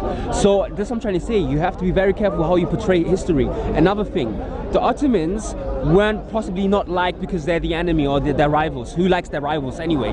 But that doesn't take away. We're talking about the Ottoman slave trade. No, hold on. That's what we're talking We can't about. just talk about Why one do you thing want in to talk about isolation. everything? No, why? Do you know why? ISIS No, do it, it's hold on, wrong. hold on. The Ottomans do it, it's right. The reason why I'm not talking about isolated elements like systems like slavery is because slavery predicates not only on slavery itself. Slavery is a system that is based upon it's supported by church, it's supported by the government, caliphate. and it's supported by policymakers. By Muhammad. You said that Muhammad was a policymaker. You said that slavery. Muhammad was a policymaker. Thank you very much. You said that Christianity or that slavery emerged with the Enlightenment period. Now explain to me. In 1659, when the first settlers settled in the south of North America, Protestant settlers, Pietism was their religion. Calvinists who owned slaves. The founding fathers, deeply religious men, who believed that it was the natural cause to own slaves. When Muhammad had That's slaves, one, was it two. right or wrong? When Muhammad had slaves, it was right, yeah. So when Muhammad took slaves Ephesians. back into slavery that their masters had released, was that right or wrong? I 5. do not. I don't agree. Ephesians I don't know. 6:5. That hadith sounds You very don't strange. agree, do you? No, the hadith In sounds your very heart, strange. The hadith sounds Daoud, strange. they're Sahih Muslim and Sahih al-Bukhari. Exodus. So what? Now, so what? 21, Do you remember one of my other reasons? 1 11. second. So, right, let's just move back a bit. Let's just move back a bit. Move back. Come with me, Daoud. Move back a bit. 46. Move back a bit. Move back a bit. Move back a bit. Move back a bit. Right. There we go. Daoud. Right? You're saying. Remember, one of my other reasons for rejecting Islam is that even prophet when we have use servant, not slave. Sahih Hadith, The like prophet Sahih Muslim have servant, and not Sahih slave. al-Bukhari, that I said, you remember because you were listening in, I know you were. Yeah, I was. Yeah, I said that we see Muslims chuck those hadith under the bus. Yeah. I quoted Sahih al-Bukhari, Sahih al-Muslim about Muhammad taking slaves back into slavery. And you want to reject Sahih hadith. And the reason why you want to reject want to Sahih do that. hadith, But that's what you're doing. Because Quran That is what you're doing. Those particular ones, I do not know. Exactly, Because exactly. I do not know. You're It's a embarrassed Quran by your own encouraged- hadith. I don't know. They are Sahih Muslim, Sahih al-Bukhari. Bukhari Either came throw to them Quality after away the Prophet and died. throw Muhammad along with them, Yeah. or embrace them and say you're proud of the example of Muhammad. But Muhammad, The Prophet Muhammad, encouraged freedom Muhammad slavery. took slaves back into slavery that had been released This by their contradiction masters. to the Was that Quran, which right is or wrong. wrong? Okay. It's wrong. Okay. It's wrong. Because Quran You need Jesus, encouraged- Yahweh. encouraged- You need Jesus, encouraged Yahweh. free as a May I slave. say something? And that's why You- the you- Prophet you was basically said to me fought that- by others. Habibi, No, Habibi. you can look. This man knows you. This man knows your name, which I was means supposed to talk to him, I and know, you but come he- along, yeah, and he and didn't he wanna- just he didn't wanna he's talk to just you. using you for No, whatever Come on, he Daoud. wants. You just have to go, press on with the heckler. Yeah, press on. I do it every week. Okay, you said Yeah. a Sahih hadith, right? Yeah. Okay, now I don't know if you know this. You probably know, maybe not. Look, the hadith. Have you checked the isnad? Are you about to No, say no, that? hold on. Have you checked the isnad of the thing? Right, a Sahih hadith. No. Please answer what I said to you. Did you check the isnad of the hadith? No, I trust. Okay, did you know? Did Sahih a Muslim check the isnad? No. Did you know? Did Bukhari and Muslim check the isnad? Okay, but did you know that also? Yeah, there are certain. I'm so sorry to disturb you guys. I'm going to pray. Can you keep Yeah. an eye on this talk? Did you know that there are well-established hadith that everyone says is sahih, and Yeah. it's in Muslim and it's in Bukhari. Yeah. And then when you go into the isnad and you see, oh, it's disconnected. So Don't you see that proves my point? No, it doesn't prove your point. What was Let my me point finish, about the let me hadith? finish, Go on, let me Daoud. finish. Go on. Sorry. The point I'm trying to I make. apologise. Yeah, Now I apologise. Yeah. Yeah. The point I'm trying to make is the hadith, yeah, on its own itself sounds strange because I know that the Prophet Muhammad SAW would encourage, plenty of times in the seerah you find that he would encourage the manumission of slaves, himself freeing slaves. Aisha radhiyallahu anha, she's known to have freed 200 slaves just on her own, Aisha. Now, strange. I'm not saying it's not true. Okay, I'm not saying you lying. I'm just saying I find it strange. Therefore, what I'm going to do, I'm going to go back and do my homework, right? So there was something else that you said. I forgot. Sorry. Okay, so let me reply to what you're saying. Because you're proving another point. If you remember when you were listening in, I said that Muslims can't agree about which hadiths are reliable. And that even when we use the hadiths that they say are reliable, like the Sahih hadiths, which are checked by Bukhari and Muslim, who check the isnads and check the matin and do the whole hadith science, that even today Muslims will chuck those hadiths under the bus. They will distance themselves from those hadiths because they find them embarrassing or they find them against their own conscience. And that is what Daoud is doing right now. He is distancing himself from Sahih Muslim hadith and Sahih Bukhari hadith, in which Muhammad told that slaves who had been released by their masters needed to be taken back into slavery. And the reason why he is doing so, Daoud, is because you are a better man than your prophet, and you know that if these hadiths are true, then Muhammad was a horrible man, and you don't want to be a horrible man, and I applaud you for it, but I say that you should follow that logic out of Islam to a better example, the paradigm of Jesus Christ. Because if you're saying that even your Sahih hadiths you cannot trust, No, I didn't say that. Hadith is not holy. you're saying that The they Quran is sound holy. suspicious. Yeah, that sounds strange. Right, but the point of the matter is, Oh, no. my friend, these are hadith. This is your literature I'm using. The hadith comes 200 years Identified after the death by of Prophet. your It might be scholars false. that you say In the Old were the Testament. amazing people who collected these hadiths, and they're called Sahih for a reason. What does Sahih mean for the camera? Every single hadith. Authentic. Not every Authentic. single hadith. Authentic, But- trustworthy. Yeah, but some There of you them, go, they but you are don't not- want to trust it, do you? Not all of them. There's 7,000 hadiths. talking to You cannot- Daoud. I'm talking to you. All I was saying, Yeah. All I was saying is There's 7,000 I was gonna hadiths. open up It's with the impossible understanding of what that all Sahih is hadiths and are this and right. there are different. There must be false You know that different and books, authentic right? and every scholar has fabricated. its. That's why that's the differences, and that's why some people don't agree. Because every scholar has its own methodology and Even the tolerance children, how even the to children. look at hadith. grow up First to of be all, like even that. donkeys. Because they were. I don't. JC, you're getting involved in the argument again, bro. Let He's not picking up my sense. okay, Oh, sorry. go on. So I'm not denying the hadith. I'm not saying they're wrong. I'm not wrong, and I'm not. The reason why I'm saying that they sound strange. I should actually take that back. They don't sound strange, but what they do is they. Content. Why they were. From the little knowledge I have, it does not seem consistent with the Prophet, and also they seem very surface based. What do I mean by that? Every hadith, I would love to read this hadith with commentary, and I would love to read the hadith with its historical context. Okay, what happened? Why did the Prophet say that? All this hadith is saying right now is just telling you there was a situation where there was someone was freeing slaves, and the Prophet came and said like, no, free those two and those two. That's all it's saying. It's just that, right? I want to know why and the background maybe, and then I can come back to you and be like, oh, so the hadith, the reason why that was the reason is because those two other slaves were taken forcefully from someone else. You know, I'm just speculating, but I'm saying that there could be another reason why that happened that way. So I just want to look at the hadith.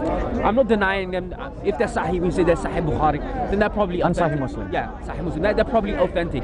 But I just want to have a bit more. But Daoud, let me reply, because what you're saying is Yeah. it doesn't sound like the Prophet.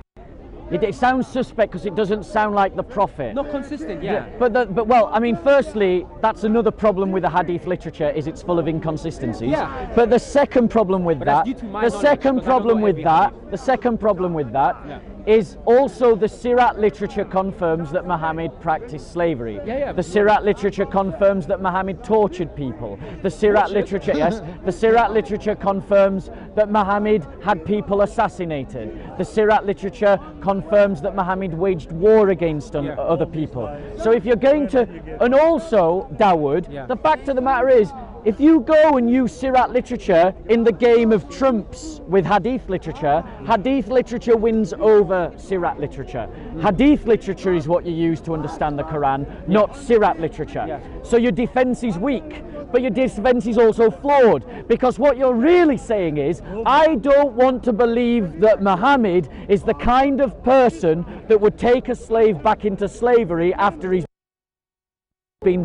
Anyone who does real history goes off what the sources say, and those sources say that there was a master who owned slaves and he let them go free, and then Muhammad stepped in and he said, no, bring them back into slavery. Yeah, and I want to know the context of that. That's So, all I'm saying. I want to know the context. The of that. Quran also Do you know the says, context, by the way? the Quran also says that you can own women as slaves and have sex with them. That is a right given to you in the Quran that I read to you The with right the hand source. possession. The right hand possession. The right hand possession. Permitted to you are your wives and those that your right hand possess. Clearly, if and those that your right hand possess is not also your wives, because that would be naming the same category twice, and that would make the Quran guilty of being just jumble nonsense. Okay, you know that verse, for example, yeah, what your right hand possess. As someone who lives in the 21st century in London, how would I implement that? Right, but the reason why you can't implement that is because you live in a society that was influenced by Christians like William Wilberforce, who stopped slavery. However, you go to Sudan, you can do that. Yeah. You go to Mauritania, to Saudi Arabia, you can do that. Yeah. What do those three countries have in common? Because it ain't ethnicity, it ain't language, it ain't economy, it ain't culture. Well, it's a country. What's the one thing they've got in common? What's the one thing they've got in common? Religion. What religion? Islam. There you go. That's the problem. But then, look, this is what I'm trying to say. Look at what you've done to I the think world. you're brilliant. I think you're brilliant, and I think not brilliant, but you're good, right? I think you're very good. But what I would love you to do, as someone who speaks and someone who wants to be scholarly, you really have to start to apply the holistic thing. When you say, for example, it's just religion, it's not religion. For example, there's a report that came out recently by the BBC, and it looked at slavery in Kuwait, and they were selling. Look, honestly, Slavery in Kuwait. They're selling slaves. They're selling slaves on Instagram and all these. You can go and have a look on BBC. There's accounts. What's the primary religion of the Kuwait? Hold on. Before we go to religion, the report focus on the economy. Now, why is it so? Because it's the BBC, and the BBC wouldn't blame Islam for anything, even a jihad. Perfect. But you see, this is what I'm trying to say. I think you have serious blind spots, and I ask Allah to help you to remove them. But the point that I brought Kuwait into this is because in Kuwait, the economy permits it. Why? I think every second person has a maid or something. 2 in 4 women have a maid in Kuwait. Now, what has that to do with the religion? No, it has to do with the possibility. Thank you. Has to do with the possibility and the capabilities that they can afford such things. It's to do with the policies that the government has been, the kafaya policies, sponsoring. To have a sponsor and come into the country. So this is what I'm trying to say to you. When you do this, when you just look at the religion, you are just looking at one aspect. And because there's some truth in that aspect, you're misconstruing reality. What I'm asking you to do is like, look, have religion and be critical of religion, but then also look at all the other facets. Okay, let me reply to that point. Let me reply to that point. One last of course. thing. Yes, of course. The last thing is, for example, and you see where the fallacy comes in. You do this the same thing when you want to validate something. You say, for example, Christianity was the driving force that abolished slavery. No, it isn't. If you talk to any historian, they will tell you one of the major reasons, and that's why the government got involved and paid out on reparation to slavers, was because of the economy. The economy changed. Oh, you know what? They are these Quakers. They've been saying for 200 years now to us to abolish slaves. You know what? Time permits it now. Let's pay out all the slavers. Let's pay out all the slavers. Let me reply. David Cameron is one of them. Let me reply. Because unfortunately, Daoud, you don't know church history. I know church history. Depends. I don't know. The reality is, as far back as the 10th and 11th century. So this is still in feudal times, when the economy was dependent on serfdom, slave labor. Christians were abolishing slavery. What do you mean by that? What do you mean by that? At the same time, Muslims were enslaving people. Define what you mean by slavery. The idea that I can own you as a possession and you are my property. That was abolished in numerous Christian countries right from the 5th century onwards. The Byzantine Empire abolished slavery. It abolished by the state, or were there people or were there individual saints who were over the course of church history, both. But over the course of church history, both. Stop. Stop. One second. So, one second. Daoud, you made a claim. I'm going to have to shout. I'm not shouting at you. I'm just shouting over him. Yeah. Right? I listen. So, you made a claim that I'm being narrow, that I'm only looking at the religious aspect. Theology, yeah. But let me just demonstrate why you're wrong in your counter thesis. Because on numerous occasions in the course of the last hour or two that we've discussed this topic, I have used Saudi Arabia and the Arabian Peninsula as an example. Why did I do that? Very deliberately. Because we both know that in terms of what has fashioned the culture, economy and politics of that peninsula since the time of Muhammad, it has been Islam.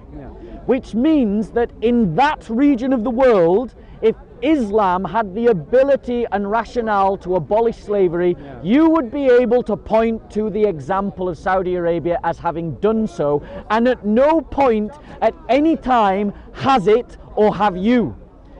It didn't abolish slavery, the Saudi Arabian state, the Kingdom of Saudi Arabia, which I know is not 1400 years old, but my logic stands that area of the world never abolished slavery, either by the direction of a government, either in Damascus or in Constantinople, nor by the will of the people, i.e. the people themselves saying, it might be legal for me to do this, but I don't want to do it. Which means that Islam never transformed their hearts to want to do it. Islam failed. It failed culturally. It failed economically. It failed politically. It failed socially. And one example that demonstrates this complete failure is the example of slavery. Where is your caliphate today established by Muhammad? Okay, look, first of all, I said this at the beginning of this whole debate. I said, look, I am very careful when I make statements, and I will be honest when I see wrong, even amongst the Muslims. I'm not going to hide things here. One thing I want to say is this: the slavery that took place in the West and the slavery that took place in the Western context has its own genealogy and it has its own DNA. It was totally different how it's manifested. Remember I was saying that? Yeah, you did say that. I have a picture on my phone that my phone died, okay? And I found that... We'll just believe you. Go on. I have this amazing, I found it fascinating. It was a painting of a merchant, an Ottoman merchant and his slave. And the slave, and the article was about white slavery that many people don't talk about. Yeah, there is such thing as white slavery that took place. Those of us who know church history know all about the slave trade of the Ottomans. Yeah. Because we suffered it. Yeah. And there's many things that I disagree with what the Ottomans have done. I would say this here. Now, the picture is of the merchant and his slave. And you know what's so funny? You wouldn't be able to tell who the slave is and who the master is. Okay? So when you say things like, well, the Ottomans didn't abolish it, it's because their perception of slavery was totally different. We cannot compare the two. Yes, we can. No, we can't. Why not? Look, one reason, I can give you one. Now, you said that slavery was started by the Enlightenment period. Now let me actually correct you and teach you some history that you may not be aware of, not because you're stupid, you're a very intelligent man, but maybe because you're just not aware of it. Pope Nicholas V, he issued a papal in 1492, I think, or 1495. Why was a papal? A papal for the Muslims is an equivalent of a fatwa. And the fatwa was based upon what? It was based upon, and this is what I say, politics. Alfonso V, he was the king of Portugal, approached the Pope in 1492, and he said to the Pope, Pope, the Saracens, who are the Saracens? The Muslims. The animists and the pagans in Africa, they have this gold trade, and they're benefiting from it. He is obviously a politician. You should subjugate them to Christianity. What did the Pope do? The Pope, and it's called the Bull, right? It's very famous. It's a very famous paper. All of you go and Google it. Pope Nicholas V, the papal or the bull, and he issues, and in it, and we have it till this day. He says, and hereby, by the decree, I issue that Alfonso V has the right to go to enslave the Saracens, to enslave the pagan Africans and the animists. And you know what that is? If you know the transatlantic slave trade, you know that the Portuguese were the first Europeans to come to Africa and to torment and to destroy the lives of millions of people. Millions of people. I'm obsessed and I hate ISIS. I say this in the camera. I hate ISIS. My heart, if I could, I would fight against them. Yeah? They've killed 100,000 people. The transatlantic slave trade has killed 12 to 30 million humans, and these are conservative numbers. Now, I've just shown you how. I'd like to reply to this, Daoud. I've just shown you how a government and organization systematically decreed, allowed a state, a European state, to go and enslave other people. And that is, if you ask me, the Pope is the head of the Vatican and has been the head of the Vatican for a very long time. If you ask me, that history clearly points out to you and shows you the differences and the slave trades. And I'm not. Okay, can I reply? Are you proud of the Pope, the Christian? So Pope 1 second. 1 second. He has just compared. Which Pope was it? Pope Nicholas. He has just made Pope Nicholas equal to Muhammad. No, so in other words, a bad example of a Pope is as good as Muhammad. That's what he just did. No, because Muhammad permitted slaves. Muhammad permitted his followers to invade lands that were not their own and suppress Christians. Do you know what it's called? It's called dimitude. If you don't believe me what dimitude looks like, go and speak to the Greeks. They had 400 years of it shoved down their throats. Go and speak to the Romanians. Go and speak to the Hungarians. Go and speak to the Albanians. Go and speak to the Lebanese Christians. Go and speak to the Georgian Christians. Go and speak to the Armenian Christians. Go and speak to the Coptic Christians. Go and speak to the Ethiopian Christians. All of these groups, Daoud, suffered because Muhammad's Sharia law permitted Muslims to go into their lands, to steal them, to kidnap them, to oppress them and suppress them. Now his example was a pope. I'll stand here and say that that pope was a failure of a man and as a Christian. All you have to do is say Muhammad was the failure of a man and as a prophet. That's what you have to do, Daoud. I've condemned the pope, you condemn the prophet. Perfect. Now, let's just say this. I want to give an attestation by a scholar. His name is John Azuma. John Azuma is not some white Caucasian apologist. He is an African scholar and he has studied the slave trade. The book that I am quoting, Daoud, for you is The Legacy of the Arab. Sorry, I can't read it because I'm getting old. The Arab... 47. The Arab what? 47. I can't even read it. Arab something in Africa. Page 156 to 162. John Azuma states, now you stop listening, but that's fine. No, I haven't. In the areas like North Africa, the Middle East and Turkey, black slaves, this is black slaves of Arab Muslims, did the meanest and the hardest work. Now bearing in mind, his argument is that the slavery of the Muslims was this benign, nice thing where you couldn't tell the slave from the free man. But John Azuma has gone in to study the historical records, not just one photograph, and this is his conclusion. The first generation and plantation slaves in Muslim lands was as harsh and cruel as any other such system. Which means that the Islamic slavery was just as brutal and savage and dark and as twisted as the colonial slave trade. But here's a difference. The colonial slave trade lasted for 300 years. The Islamic slave trade has lasted for 1400 years and it is still going on today in Sudan, in Mauritania, in Saudi Arabia, and without any prompting from me, Kuwait. And what do all those countries have in common? Is it their economy? No. Is it their culture? No. Is it their ethnicity? No. Is it their political leadership? No. What do all four of those countries have in common? Islam. That's the problem. I am not being narrow. We've already talked about Saudi Arabia. Saudi Arabia, the socio-economic political context of that peninsula has been dominated by Islam for 1400 years. Muslims, even if it was not passed in law that they should not have had slaves, if their heart was truly transformed, they could have freed them. They could have ceased to participate. Like Muslims don't participate in drinking alcohol in our kuffar state. But they didn't. They did continue to sell and buy slaves. Why? Because Islam failed to change their hearts. Am I being unfair? Am I being unrealistic? Where is the fault in my logic? No, you're right about that. Slavery wasn't ended by Islam. I agree. It was ended by Abraham Lincoln. Can you show him the reference where Jesus confirmed slavery? Can you just let again, us I don't think that. can you let him? You said okay. You said quite a lot of stuff. You said quite a lot of stuff.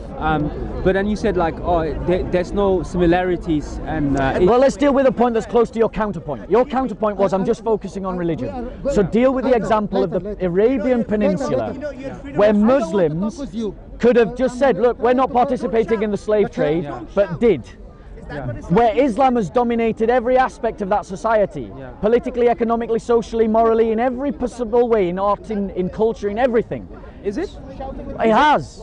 It Are you has. sure? From the time of Muhammad, Islam has dominated Saudi Arabia. No, it hasn't. What about? Oh my gosh. No. That's the point I'm trying to make. Look, before we go on, you said something along the lines of. Let's deal with Saudi Arabia. Yeah. You said you mentioned Saudi and then you mentioned Sudan and you said, well, their economies aren't. It's not the effective factor of why slavery exists. Do you know of Sudanese economy? And you know what? You know how. He's making the right point. Do you know how the economy is built? In Their economy is pretty much a modern economy. It's a bull Yeah, in but- sheep's clothing. But did you know that Sudan, for example, also heavily depends on oil, just like Saudi? So you're saying it's oil that leads to slavery? No, I'm not saying that. It's a bull. That's what you're trying to say? No. So what are you saying then? I am saying to you that you are making loads of points that I'm sure that if we were to go into the details, we wouldn't- Mauritania doesn't have an economy built on oil, it still has slavery. So Yeah, what's but your then point? But what else are they built on? Islam. See, that's what I'm trying to say. So Mauritania has a non-existent economy to begin So with. we've got multi-billion economy in Saudi Arabia. We've got a failing economy in Sudan, Yeah. and we've got zero economy in Mauritania. So we've got the highest level, the medium level, and the lowest level of economy, Yeah. and we still got slavery. Why? And then that's how you're comparing economy. You do know that certain economies,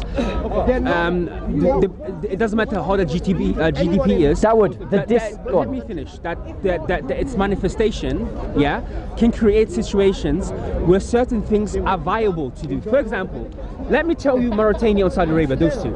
In Saudi Arabia, you are able, because people are extremely wealthy, okay, you have the ability to own mates. In the UK, you can't. Daoud, deal with my point. I'm dealing with your point, but you have to allow me to be nuanced. My point. If I can't be nuanced, then I'm not. I don't feel I'm being intellectual. I'm just being honest with you. I want to be nuanced. I want to open up these conversations that people can watch and be like, oh, what Daoud said that. Let me go and watch. Yeah. And then they can learn something, or maybe not. Maybe they can prove me wrong. So what I'm trying to say to you, look, it doesn't mean that economies, they resemble each other based upon their GDP. They can resemble each other in different forms. For example, like I said to you, in Saudi Arabia, or on Kuwait, every 2 in 4 women own maids. This is something that we don't have here. The economy allows that. Massacre of Banu Qurayza. Then in Mauritania, right? And actually children. The disparity between humans, that you would have power clans versus like immigrants and all these things. It facilitates these things to happen. Right, 1 second. That's what I'm trying to say. But the point is, So it's Daoud, important. if their economies have dissimilarity, the dissimilarity is sufficient enough to eliminate economy as the causal factor. Have you just? What did I just say to you? I wanted to see if you understood what I said. You were Because I saying think that it's a good point. you were saying that the structures within those societies Yeah. permit Yeah. the holding of other people as property. So in Yeah. Arabia, Yeah. it's because they're rich, Yeah. and in Mauritania, it's Yeah. because they're poor. Yeah. Did I hear you right? Yeah. I'm Now- saying it's not the defining factor, Right. but it's one of Right, them. 1 second. Now let me demonstrate why your logic. Yeah. Daoud, Yeah. right? You strike me as someone who's sincerely trying to defend his faith, right? And I can respect that. I'm not. 1 second. I don't feel defensive. You're Yeah. trying to defend your prophet Yeah. from the evidence, and I get that. What I'm saying to you though is, right? The reason why in Saudi Arabia someone can own a maid as a slave is because the government does not make it illegal and does not enforce a law of illegality. Okay. The reason why in Mauritania someone can own someone as a slave is because the government doesn't make it illegal, and in the case of Mauritania, probably doesn't even have the resources to impose the law. But that is not true in Saudi Arabia. Yeah. Saudi Arabia has the money, has the means, and has the ability. It's a well-organized state. Yeah. It could abolish slavery if it wanted to. Yeah. The people could refuse to participate, In it, yeah. but they don't. Yeah. Now what's that pointing to? Yeah. It's pointing to a historical precedent that has established something in culture that people think is acceptable. But has that to do with Islam? Yes, it has. So why aren't there slaves in Senegal? Because they aren't as good Muslims as they are in Saudi Arabia. Oh, that's you see. So- That's your criteria. 1 second, bro. What? Senegal was colonized, right? Yeah. So yeah. Was Saudi Arabia colonized by Europeans? Depends how you want to define it. They were to an extent, yes. 1400 years. They were. 1400 years. The thing is, I you, define it the way I bro. want The reason why you want to whitewash history is because don't bite to him in the same way that I'm not biting to Yaya. Don't bite to him. Ignore me. Stay focused on me like I'm focused on you. Yeah. Touch me, please. Right. Yeah. Stay focused on me like I'm focused on you. Thank you. Thank you. For 1400 years, Islam dominated every aspect of the Arabian Peninsula. Okay? It is not an accident that that culture still embraces slavery. Yeah, it is I agree. because of Islam. You could say that, but then I give you an example. In Senegal, it doesn't exist. Senegal was colonized by Europeans. Oh, now you're doing the whole because the Europeans came to One second. to Africa. We use slavery, we abolish slavery. Agreed? We abolish slavery. When we abolish slavery, our gunboats suppressed the Berber pirates who were taking slaves. Bob, listen. Yeah, I don't know, but yeah. Yeah, Bob, French white people and British people, White people French and didn't British operate people, abolish when slavery, they that's decided, finally, their conscience was woken up to abolishing slavery, they started imposing that around the world. Right? And I think that was right. When you colonize, Islam dominated other huge countries. tracts of the world in the Ottoman Empire and never abolished slavery, even though they had the chance and the opportunity. They never took it. They never took it. But we remember, we established that already. I already said to you that the criteria of abolishing slavery, I'm saying, and this is why I believe the Quran is so superior, because the Quran is a book that is secular. So whenever something arises, so say, for example, today, Bob, look, we live in a time that it could change. 50 years from now, slavery could be the thing again. When that happens, okay, I will be with the people who are going to fight with yourself, because you feel, I seem like you would be someone, right? Fight against that system, that slavery does not come back. But what I'm saying to you is that the Quran itself would have regulations how to deal with it. Do you remember the example I've shown you, that fascinating picture? There was an Ottoman merchant and his slave, and you would be able to tell who the slave was. The reason why I mentioned that was because, the reason, by the way, I forgot to say that, the reason why I mentioned that is because the manifestation of slavery in society could have been different to how it was in Virginia or Mississippi with the lynching of people, right? I'm not trying to say that the Ottoman slavery was better than the I'm just saying they're different, and therefore when we compare them, because that's what we keep doing, we're not being intellectually not being as precise as we should be, because their manifestation, its time, its history, its influence are totally different. Can I reply? Yeah, sure. So my reply is this. I quoted you an attestation by a scholar who studied this very subject, and he has stated, having done research into the Islamic slave trade and of its treatment of black Africans, his conclusion was that it was every bit as brutal and as savage as the European slave trade. Every bit. Say that? John Azuma says that. That's not me. Go and read his book. Go and read his book, Daoud. Go and read his book. That's his attestation.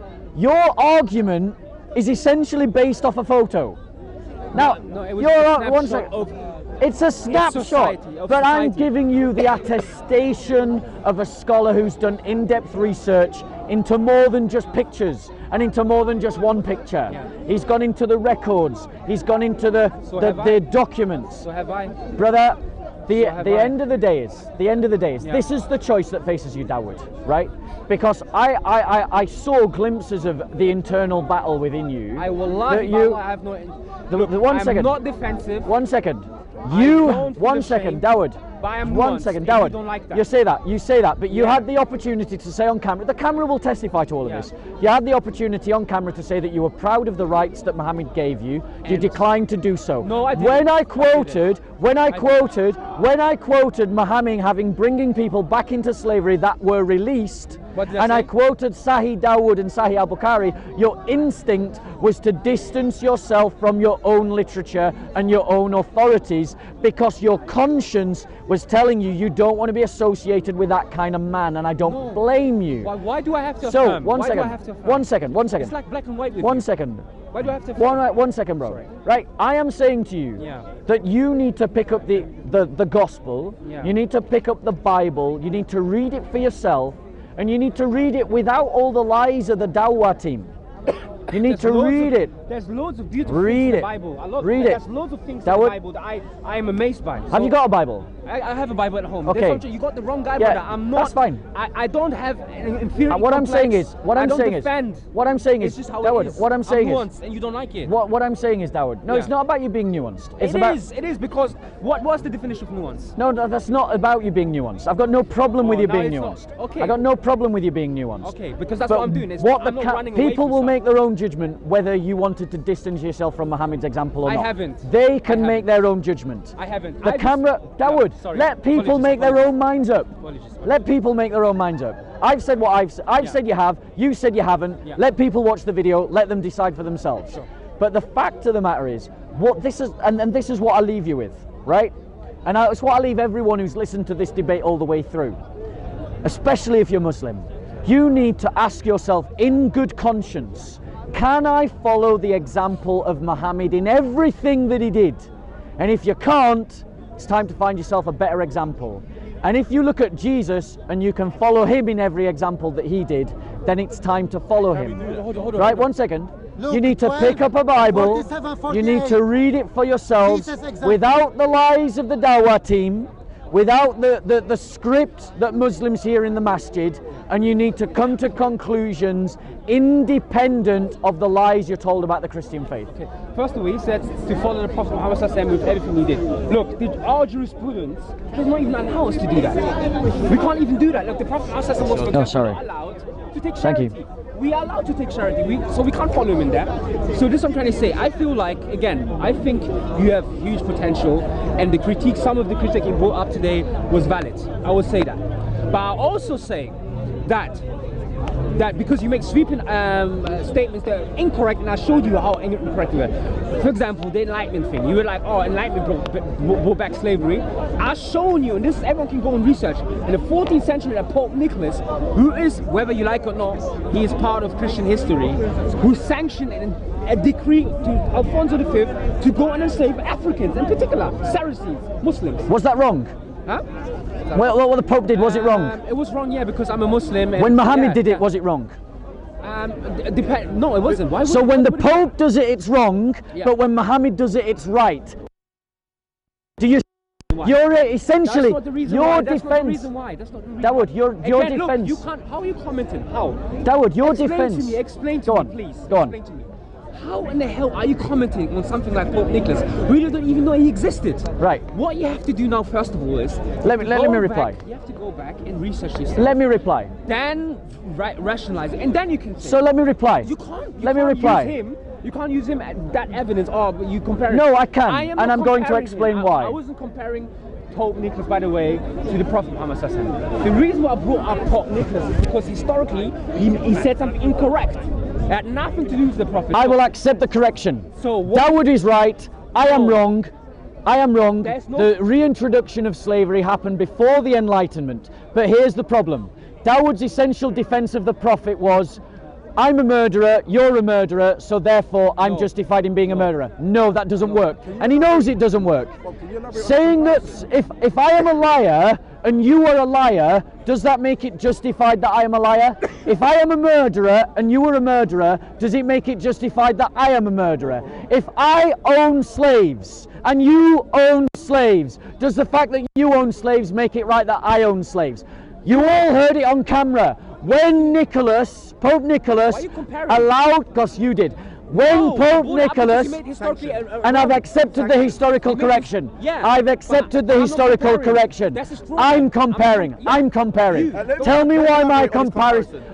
Tell me why my comparison is wrong. You said on camera when Pope Nicholas allowed Catholic Christians to enslave Muslims, that was wrong. I am saying. That's why. Then if it was wrong for Pope Nicholas, why is it right for Muhammad to permit Muslims to own Christians as slaves? There's obviously a reason why. There's obviously a reason why I think what Pope Nicholas did was wrong. So why is it right when Muhammad did it? No, the reason why Pope Nicholas, what he did was wrong, is because Pope Nicholas instructed Alfonso to go to places that were sovereign. They were sovereign states. Like Ottomans? No, they like Mamelukes? They were West Africans. Like Uthmans? Well, that's fine, that's fine. But I already said this. If you look at Islamic history, you find a lot of problematic things. So I have no problem with that. Did Muhammad permit Muslims to own Christians as slaves? Did he sanction it? Did he sanction it? Well, hold on. What do you mean? According to Sharia law, Yeah. we've already got you on camera Yeah. saying that you have the right to own other human beings as property. Woo! That the camera will. There was a clause. There was a big clause. There- There was a very, very big Can- clause. can That's what I you- mean with nuance. Can can't deal you with can you own Christians as slaves? According to Sharia law, Muslims as slaves, Daoud. Huh? Can you own Muslims No, as I slaves? can't. can you own Christians as slaves, Via Daoud? warfare. Can you own Christians as slaves? Can I own Christians as slaves? He knows the answer's yes. No, I'm trying to think. Let me think. Daoud, a Muslim can have another Muslim as a slave, bro. Huh? A If Muslim can have the another Muslim as a Christian slave. wants the war not against initially. Muslim, No, I'm saying it's, If the not Christian- initially. No, I'm saying as it's a warfare thing. We're saying the clause is slavery is done on the warfare. Now I won't do the apologetics thing. Yeah, it's not about Islam is. apologetic. I'm Habibi, not look, saying you're look, doing Habibi, it. when I'm you not say- saying you're doing apologetics. No, I'm just saying. Let's just be Habibi, when Can you say- own a Habibi, Christian yeah? as a Habibi, slave? Habibi. You can own a Christian, you can own a Muslim and Habibi, non-Muslim. Habibi, There you go. When you But say, That's the under problem. under a clause though. No, Habibi, when when you you go say- to war with a township, sorry, I'll let you go. No, I just, but you said something that needs correcting. You said you can own a Muslim as a slave. You can't. can, Akhi. You can't. You can. How many- No, how- no, hold on, wait. Go on. Habib, wait. Go on. The reason why you can't do that is because I can't go and own a free Muslim. If I own someone and he becomes Muslim, of course it's going to be. That's what you have to Dawood, say. I'm saying if your Muslim tribe, I'm yeah, free, I'm free. For example, Yeah. a Shanti Muslim Yeah. has a fight with a Fanti Muslim, warfare. Yeah. Yeah. Yeah. If one trumps over the other, Yeah. are you telling me that one cannot take the others as You can do Jariya? it, but it's not I'm not allowed. saying, bro. You're not allowed to do that. You're not allowed to own a free Muslim. Can you own a free Christian after warfare? Possibly, yeah. I don't Can know. you own I a do free not know. Christian I do after not know. I say warfare? you can own a free Christian, a free Muslim. The clause is I- warfare. Yeah, I He's agree right with what he's him. saying, because in a war, if somebody beats somebody else, Bro, I'm they saying can history- take them history as- Ladies and as gentlemen, spoils- Is that spoils- jurisprudence? spoils Bro, of war. Ladies and gentlemen, what you have just seen on camera, Is what the you, spoils of war. what you have just seen on camera to do with are Islam. 3 Muslims saying that it is okay to have slaves after warfare. That is the problem with Islam. Because That is why we if can a do Muslim better fight than against- Islam. If Muslim fight You can't own against another Christian, Muslim as a slave. The Christian will do the Christianity same. doesn't allow The that. Christian- Personally, in my understanding The of Christian- Islamic law, I think you're right and he's wrong. Okay. The But- On that Christian will point, do the on same. that point. You can't The just own a free man. Christian will do the same. So Dawood's Of war. position is that you can't, in war, you can't take a free Muslim as a slave, but you can take a free Christian as a slave. Oh, I don't This know, I don't brother's know, I don't- position, I don't know this the brother's jurisprudence position behind is that in war you can take Muslims and Christians and anyone else as slaves. Does anyone see the problem that none of them have a problem with slavery? That's the problem. No, but you can't. It's like Dawood said. It's about nuance. We're not saying you can go to your neighbour's house who lives down the street from you and take him. We're saying in times of dispute, right, where the solution, well, the other solution is either you kill them or you leave the women folk to fend for themselves. It's a means of integration. I'm not talking about the chattel slavery where you Do a thought abuse and experiment slave- with me. Right. Let's say there's a civil war in Britain. Right. The nationalists come to power, Yeah. ethno-nationalists come to power, they decide to kick all the Muslims out, and we all know that that'll end in a war, and there's a war. In that situation, could you Muslims take people as slaves in this country today? Yeah. If Yes. Yeah, and Yes. that's what I said early on. Yes or no? If the Christians are able to do the same, That's what I said it's the earlier. same. because Okay, it's- so it what become you've a- got, it become a- what you've got become- today it's is not 2 Islamic Muslims rule. in the 21st century in Hyde Park in London saying that there is a circumstance in which they would legitimize the use and capturing of slaves, and they are doing it because of the example of Muhammad. No, it's Case not about closed. Muhammad. My point is No, it's proven. not- We it's can not- do better than Islam, Yeah. Can I ask and you that a point? better is Jesus Christ. On the point of Christianity doesn't allow that, no? Christianity does Would not not allow 48, sanction 47, 48. slavery in. So let me answer that point. Can- Let me can answer you that read- point. Can you read Luke 12, 47, 48? It's not just like going to Tesco. Can you read? If there's a civil war- Can you read your Bible? Luke. like only I want to address this point. It does not make Because them this brother said, Ask the question. this brother asked the question, does Christianity permit the same? Let us be clear, Christians definitely have done the same. Right. Definitely have done the same. There we are. However, you cannot show me in the New Testament, the New Covenant, where it is prescribed that in the conditions of war you should do that. Christians have done that. Christians have done that. However, it is not justified to take slaves in war. This one here and this one. Go on. Read it. Yeah. What's they say? That servant who give the knows his reference. master Yeah. will or does not do what his master wants will be beaten Yep. with many blows. But Yep. the one who does not know and does things deserving punishment will be beaten with few blows. Yep. This is Now, shall we Jesus talk about that condemning verse? slavery. Yeah, that's fine. Let's talk about that passage. By the way, I'm only asking for your view. I'm not here One to put second. Christianity on trial. 1 second. Right. Because they quoted a verse out of context. You didn't. It was by Yaya's direction I am. because he told him. Yeah. Because none of them actually bother, as always, to pick up a Bible and read it for themselves. They just read the script. Let's read it in context. Yeah, read it. Read it in context. Luke chapter 12, starting at verse 35. He started reading at verse 47. So let's just come quick to the quick. Peter asked a question. Lord, are you telling a parable to us or to everyone? So what is being mentioned? What is a parable? What's a parable? Metaphorical. A metaphorical story. What's a It's a parable? metaphorical story. So this is not an But instruction. can we actually read? 1 second. This is a parable. Jesus taught in parables. Now let me explain why the Bible teaches us in parables. The Quran does too. Because the Bible uses stories because it is trying to read it from 30, read it further back, not the bit that Yahweh highlights, the whole thing. I'm not And you Yahweh, should do the same. Yahya. Yeah, Not Yahweh. or Mr. Bean. Now, the fact of the matter is, right, brothers, this is what Jesus teaches in parables, and the reason why he teaches in parables is this, is because the new covenant is about becoming a particular kind of human being. Right. It's about being a certain human, a certain way of being human. And our Lord taught in stories so that you could capture the ontology of that humanity. And in this parable, what is being taught is watchfulness, alertness, the idea that we should always be watchful to our Lord, that we should always be expectant of Him, that we should always be alert to the fact that He is returning. That is what is happening in that parable. What Jesus is not doing, He's using a parable, using a picture that everyone is familiar with. So He's teaching in His socio-cultural context. So in his context, Yes, slavery would have been normal, norm. but Right. Jesus didn't have slaves, Okay. even though He could have had slaves and no one would have criticized Him. Was that from a Roman perspective or a Judaic perspective? The Romans had slaves. Right. The Roman law permitted slaves, and that corresponded to the Torah law. Right. Okay. Not denying that slavery is in the Old Covenant, not denying that it is in the Torah. But what I'm saying to you, bro, is that in the New Covenant, It does away with it. it does away.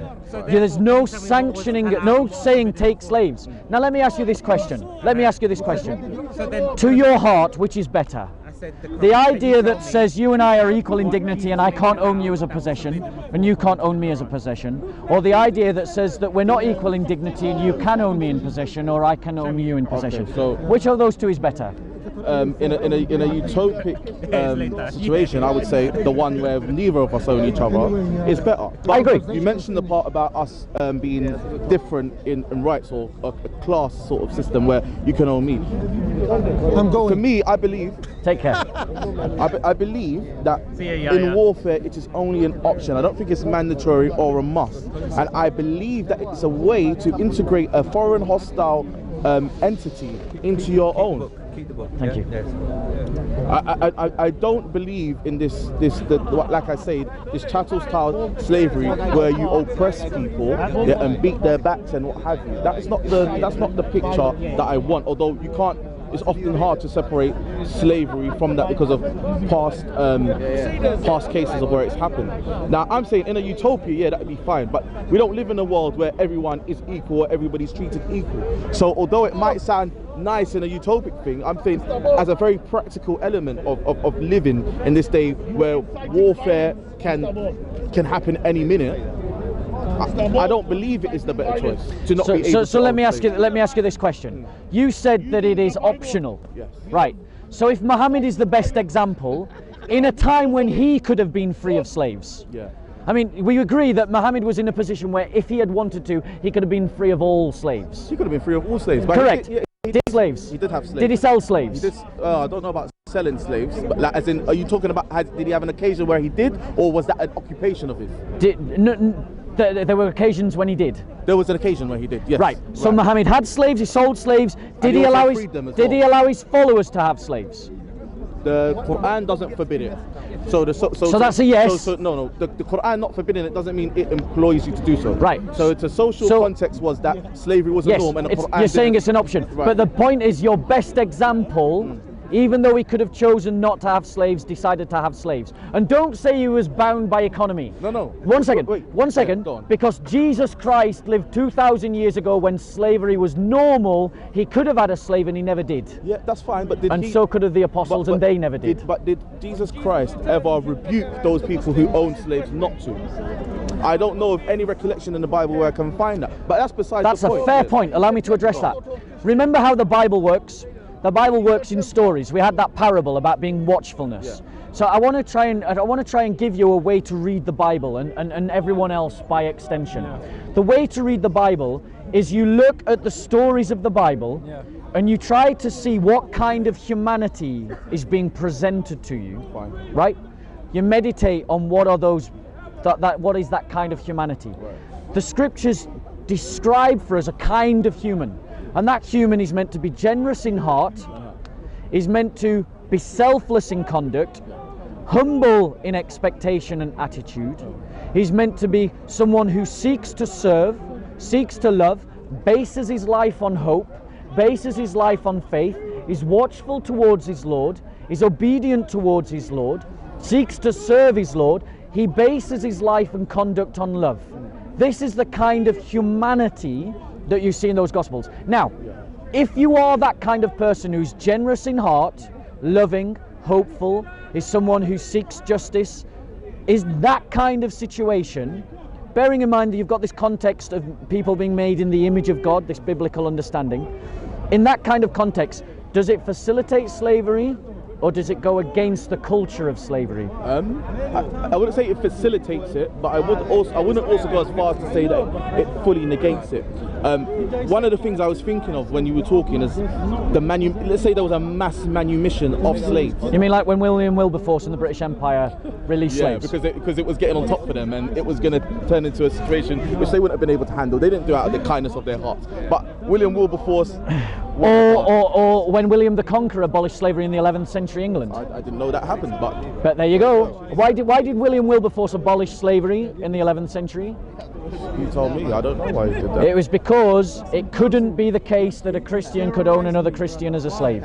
But they had done it for however many centuries. Exactly. The Anglo-Saxons were weaker in their discipleship than the Normans, so when the Normans came over, they abolished slavery. Okay. Fair enough. And that was in the 11th century. When you say that, can you define that? Because I asked it earlier as well. You said define what, sorry? Freeing slaves? No, I want you to define that movement that you're talking about. Are you talking here about state-sanctioned manumission of slavery, abolishment of slavery, or are you talking about... In the 11th century in England... individuals who were involved in slavery? So I'm going to address. In the course of church history, it was both. William the Conqueror and the Normans did it from a state level. Yeah. Saint Ovidius did it from an individual level. Okay. Saint Ovidius was doing it in the 4th century. Yeah. William the Conqueror was doing it in the 11th century. Okay. The 4th century example of Saint Ovidius predates Islam, and the 11th century example of William the Conqueror is contextual, contemporary to Islam. So in both before and after Islam, or both before and during the time of Islam, Christians provided a better example. So post 11th century, you can't find any slaves in Europe, or of course you can. Right. So of course you can. But what I'm saying is there was never an emancipation movement in the Islamic world that came from the state. I don't actually know. Fair enough. Not that I know of one, but I'm saying I can't think of a time where every Muslim came to, or the Muslim state came together and said, we're going to free all the slaves. But I wonder, what is the actual, because I don't know about Europe, but I'm saying what would be the actual result of freeing slaves in Arabia where slavery was heavily practiced, what would have been the fate of the slaves in the desert after being freed and having no refuge, no homes, no work? What is the practical? I get your point. Actually, give me a practical. You're saying socio-economically it would have been impractical. I'm saying, yeah, I can imagine. But what I'm saying to you, bro, is that over 1400 years, those socio-economic. Let's use America. Abraham Lincoln was inspired by Christianity to oppose the slave trade. Yeah, they released slaves. Do you believe he was? I believe he was inspired by Christianity. Even yes. though he clearly has quotations that show that he was as racist as every other Abraham Lincoln. By our modern context, he could be considered racist. But no offense, Muhammad would also be considered racist. Yeah, if you want to say that. But when he calls Ethiopians raisin heads, if I often hear that, bruv, if I called you a raisin head, right, I'm referencing both your shape and your colour. Okay. That would be racist, right? See, this is the thing. Would that be racist? Yeah. If I said Ethiopians are raisin heads, that would be racist. That's not what the Prophet peace be upon him said. Right. Are you sure? Yes. Yeah. The Prophet peace be upon him said, "Sam'an wa ta'an, hear and obey." Yeah. Even if. There you go. So if you say even if, that's not a statement to say Ethiopians are raisin heads. That's just to say.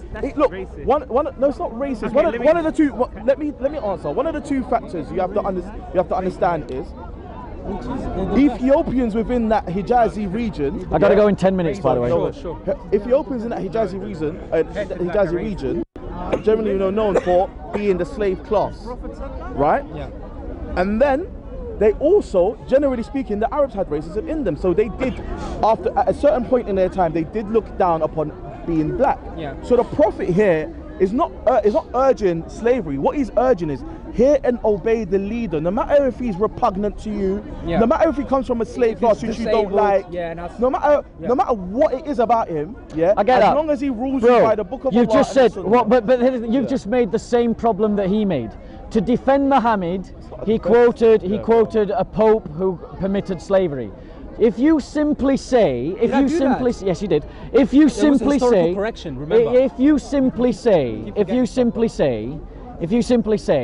that because you're a liar, it's okay for me to be a liar. Yeah, that's not what I'm saying. Right, but hold on 1 second. Yeah, go on. You just said, well, I said Abraham Lincoln was inspired by Christianity and he freed slaves. And then you said, but we have many quotes that he was a racist. So, well, I have I have quotes that Muhammad was a racist. Fine, so be consistent. Be consistent. So, if Tommy Robinson, right, said, obey your prime minister, even if he was a nigger, would you say that was a good comment or a bad comment? It's not the same. Why? Because nigger in its essence is a slur. You're avoiding the point he's making. If Tommy Robinson said, obey the leader, even if he's a black man with a head like a raisin, I wouldn't say that's racist. So what is head like a raisin then? What does that signify? You know what you do I just said that. I just said that. What you're doing right it's just the signal. He does that all the time, but he knows what he does. Habib, you know what you're doing right now? This is what you're doing. You're commenting on the language of 7th century Arabia, and you're telling us in 7th century Arabia, the reason why I mentioned the Abraham Lincoln thing wasn't to say we've got bad, you've got bad. You can tell by the The point was you were saying he was inspired by Christianity, and for me, growing up in a Catholic background, I know that racism is not something which is inherently Christian. If he is, that means that when he just uses description, it's a negative term because he said even if he's this when Muhammad described the devil, and he used a black man as an example of the devil, would you say that was racist? No, I wouldn't say it's racist. So you believe the black man is like the devil is like a black man? So the hadith you're going to mention is that how black and the word the Prophet sallallahu alaihi wasallam said, whoever wants to know the likeness of a devil, let him look to such and such a man. Then the commentator of the hadith goes on to say, and he was a sturdy black man with ruddy hair or whatever. Yeah. That's not the statement of the messenger. The statement of the messenger is, this man looks like the devil, not because of his black skin. That is the comment of the commentator after. That is the to a black man and saying, the devil looks like this So man. I'm saying to you, you cannot attribute that to the prophet. You can only attribute that to the person reporting. Was the person that he pointed to black or not? It was black. So he was pointing to a black man and saying the devil looks like this He's man. saying it looks like yeah. Would you say one of the immutable makes it- characteristics of that man was that he was black? The immutable characteristic of you is whiteness. If I turned to you and said you look like the devil, yeah. Well, I that's not had that because- earlier by the Hebrew Israelites. The Hebrew Israelites did exactly. The Hebrew Israelites did If I said- exactly that thing. I can guarantee you, if I did make that statement, it wouldn't be because of the color of your skin. It might be because of some look that you projected, or some sort of evil aura that I get from you.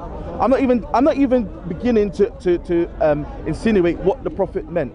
Yeah. It just said, whoever would like to see the light of Satan, he looks like this. He also similarly said, the prophet also said, I saw Eesa. But he could have a pointed. brown man, he handsome. could have pointed to an Arab. He was an Arab. He was He a was black, a black Arab. Right. So fair enough. He pointed Yeah. to an Arab. He could have pointed to multiple different shades of people. But okay, But if he we're- picked a black man. if we're arguing from an angle of revelation, yeah, I know you don't believe in the Prophet Muhammad, but from the perspective of the Muslim, he couldn't have pointed at any other man if his description is accurate. If he's saying this man or the likeness of this man actually looks like Satan, yeah, it's not because of his black And skin. also It said looks that black like man would Satan. destroy the Kaaba as well. Yeah. Ethiopian. No, it says that Ethiopian, not a black man. Ethiopian was a term for black people. No, Yes. come on, Yes, bro. it No, was. it wasn't. Ethiopian So are you saying he's Ethiopian, Historically. but he's going to come from somewhere else? Well, No, there aren't many he's white specifically an Ethiopians. Ethiopian Let's man. be honest. I'm saying historically, Ethiopian has been used for black. It's not been Yeah. used for black man. Ethiopian has been used for Ethiopians, bro. No, show us historically. a reference in Arab history where it It's a points to region. someone that's It's a a region. non-Ethiopian person speaking about blacks as Ethiopians. I have to find it. But Well, then don't make a claim if you Yeah. can't substantiate But it, the bro. thing- Oh, Alright. trust me, Paperboy can bring out the evidence. Yeah, no, but let him. I don't like people to bring up stuff and then say we're going to go back later. Bro, I've really got to go. Sorry, yeah. I've really got to go. Okay. Then the Adnan Rashids and the Shamsis and maybe next week we can talk about another topic. Yeah. Do you have a Bible, brother?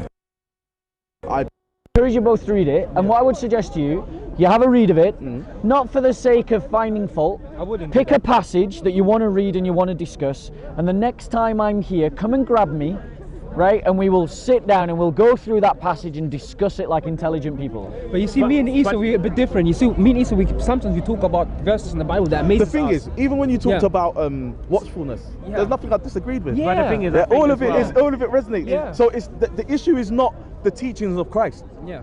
Well, it's not fully the teachings of Christ. The issue we have, yeah, is based on creed.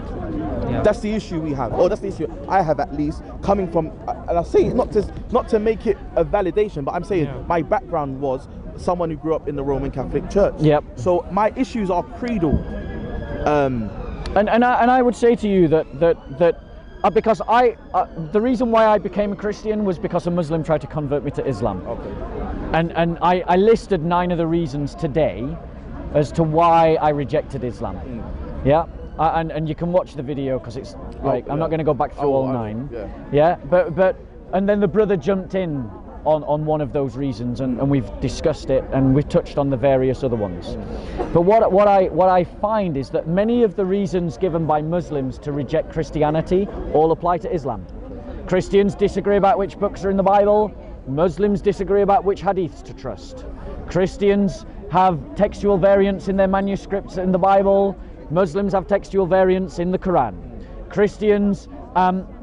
Christians have historical development within their terminology and their understanding of their own theology, that we see like things like the Council of Nicaea. Muslims have exactly the same in Islam. So every single reason given by Muslims to reject Christianity is also a reason to reject Islam. Okay, so let me ask you a question regarding scriptural stuff. Do you believe that having Hafs and Asim next to Walsh and Nafi', These are for those that are uninitiated, those are different recitations of the Quran as documented in different books, codices. Do you believe that having these two together as textual differences, which I agree they are textual differences, do you believe it's the same as, for example, the Codex Sinaiticus having or not having certain parts that later Bibles have, or Revised Standard Bible and that matter of things? Do you believe that the two are like to like for you to? So that question directly and clearly. In terms of the definition of a textual variant, they're identically the same. 100%. I agree. In terms of their scope, I would say that there is argument that the Quran has been maintained as a text in a purer form, but not pure. Okay. But the fact of the matter is, Islam doesn't depend on it being better than something else, it depends on it being perfect. 100%. And the evidence demonstrates that it's not, which means that a central claim about the Quran is false. Right. By contrast, Which is, what's the claim about Quran? that it is perfectly preserved. Yeah. These are the claims made by Ahmadidat, that it is an unchanged text that has been preserved for 1400 years. That is a totally now fallacious argument. Even the Dawah team have abandoned it, and now I don't believe it's fallacious, and let me tell you why. Wait 1 second. Go on, yeah, sorry. By contrast, Christianity doesn't make the same claim about the Bible. Our religion doesn't depend upon the Bible. That's the thing that Muslims don't get. Are all Christians in agreement with that? All Christians that have ever read a book and picked up the Bible would agree with that. Okay. Because the Bible was written by people that already believed what was in the Bible. I get you. So you're saying you depend more on the church rather than the Bible itself? I am saying those two things live in a symbiotic relationship that is like this, and so any problem with one is corrected by the other. Okay, fair enough. Okay, so the reason why I don't believe the preservation argument is fallacious is because all the narrations that I can name to you have all been perfectly preserved, by the chains of narration going back to the Prophet Muhammad. The only thing I would agree with you is that it's fallacious when the Muslims say no, there's only one Quran, where there are different narrations. How many Qurans are there then? So there's 10. Each of them has 2 imams. So you have Hafs, you have Shu'bah, whatever. Yep. But what's important about these things, and one of the things that increases my faith in Islam, is that none of the narrations contradict each other. That's my point. One second. I would agree with you. I would agree with you that the textual variants inside the Quran do not create a kind of contradiction that is jeopardizing any Islamic doctrine. Totally agree with you. You know, king and owner, they are different words. Not every king is an owner, and not every owner is a king. But kings can be owners, so they're not a contradiction. Likewise, the textual variants in the Bible do not compromise the essential narrative of the Christian faith. I know all the textual, not all, I know many of the textual variants. I certainly know the biggest ones. Right? And I'm not challenged by any of them. But Muslims try to tell me that I should be, and I'm not. Sorry. Yeah. And I'm not. So, see, for me, as a young boy growing up in the church, I wasn't being taught by the Catholic Church. I believe you. I wasn't being taught that there was a symbiotic relationship. I was being taught that this is the verbatim word of God, right? And you have to believe anything in it. Now, I can understand from your perspective why it's not really an issue, because you're talking about this symbiotic relation. So where there's a difference, you go back to the church and whatever, and you reconcile it. Similarly, Islam has a thing where we go back to the Salaf sometimes, and they explain certain things and they reconcile it. I get it, but it's just like what we're trying to tackle, what at least I try to tackle, is this view of many Christians, and I'm saying because they're in my family, these people actually believe in the Bible as being 100% accurate, and if you are able to show them that there are contradictions, then their faith becomes weakened. They no longer, they start to question, hold on, if it's not as accurate as I thought it was, can it really be? And let me address that point, because many Christians are ignorant of their religion. They believe in the straw. I've seen it here in the corner. Christians arguing to defend a straw man created by Hashim. Hashim creates a straw man, he attacks the straw man, and the Christian is so ignorant of his own religion, he actually defends the straw man, as if the straw man really is Christianity. So what would that but the reality is contradictions in the Bible, apparent contradictions in the Bible. Let us just assume that they're there. It doesn't compromise the essential narratives of the Christian faith. Now, I am not convinced that there are any legitimate contradictions in the Bible, but what I'm saying is my faith doesn't depend on whether they're there or they're not. Right, okay. By contrast, it's inconsequential to you then. inconsequential. By contrast, if I showed you contradictions in the Quran, then I'd be stuck.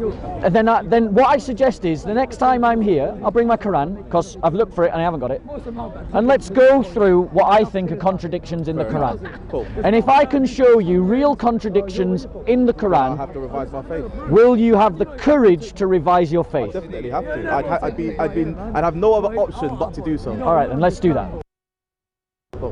Have to go. That's good. It's really nice to speak to you. Nice. Yeah, you look after yourself. I won't lie, I've avoided you too now because of what I've seen with the conversations with the other people. But as far as I can have a conversation with you like this, we're all good, man. Yeah.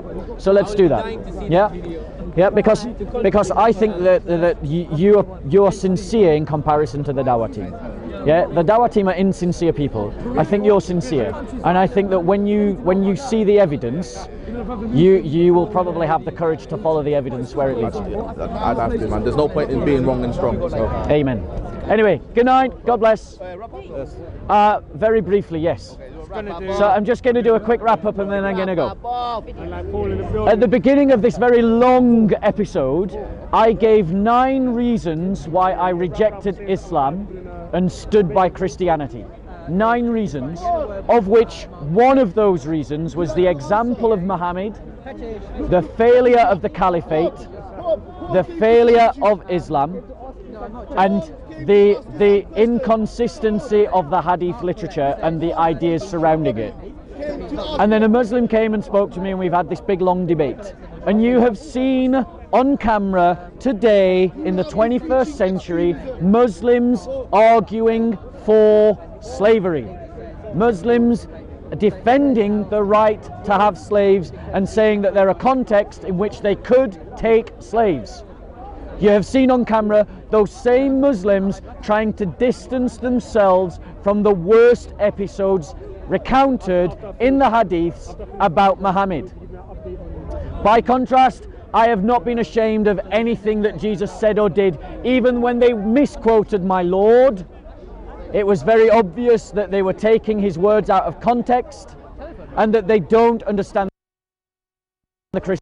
Christ taught in parables, and he taught in parables to talk about the kind of human being that we should be, to give us a picture of another kind of humanity, one that is not selfish, one that is not wrapped up in himself, one that is not given over to his lusts and his own selfish desires, but one who has self-control, builds his life on love, seeks to be a service to his brothers and sisters and to his neighbour in need.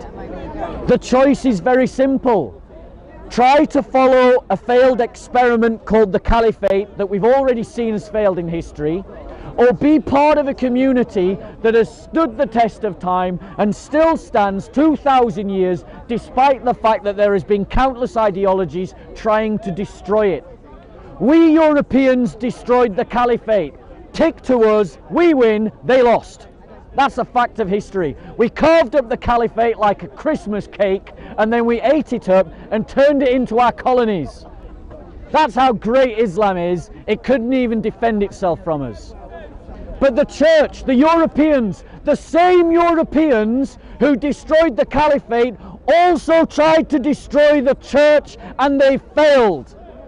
The church is still here despite the attempts of the Nazis, despite the attempts of fascists, despite the attempts of liberals, despite the French revolutionaries, despite the Vikings. They all failed, the church is still here. Perfect. The scripture says that wisdom is known by its children. Look at the fruit of Islam. 1400 years and it still never managed to abolish slavery, even though it had the chance on multiple occasions in multiple places, and not once did it manage to do so. It couldn't even transform the heart of the Arabian man in the Arabian Peninsula to simply not participate in something that was illegal.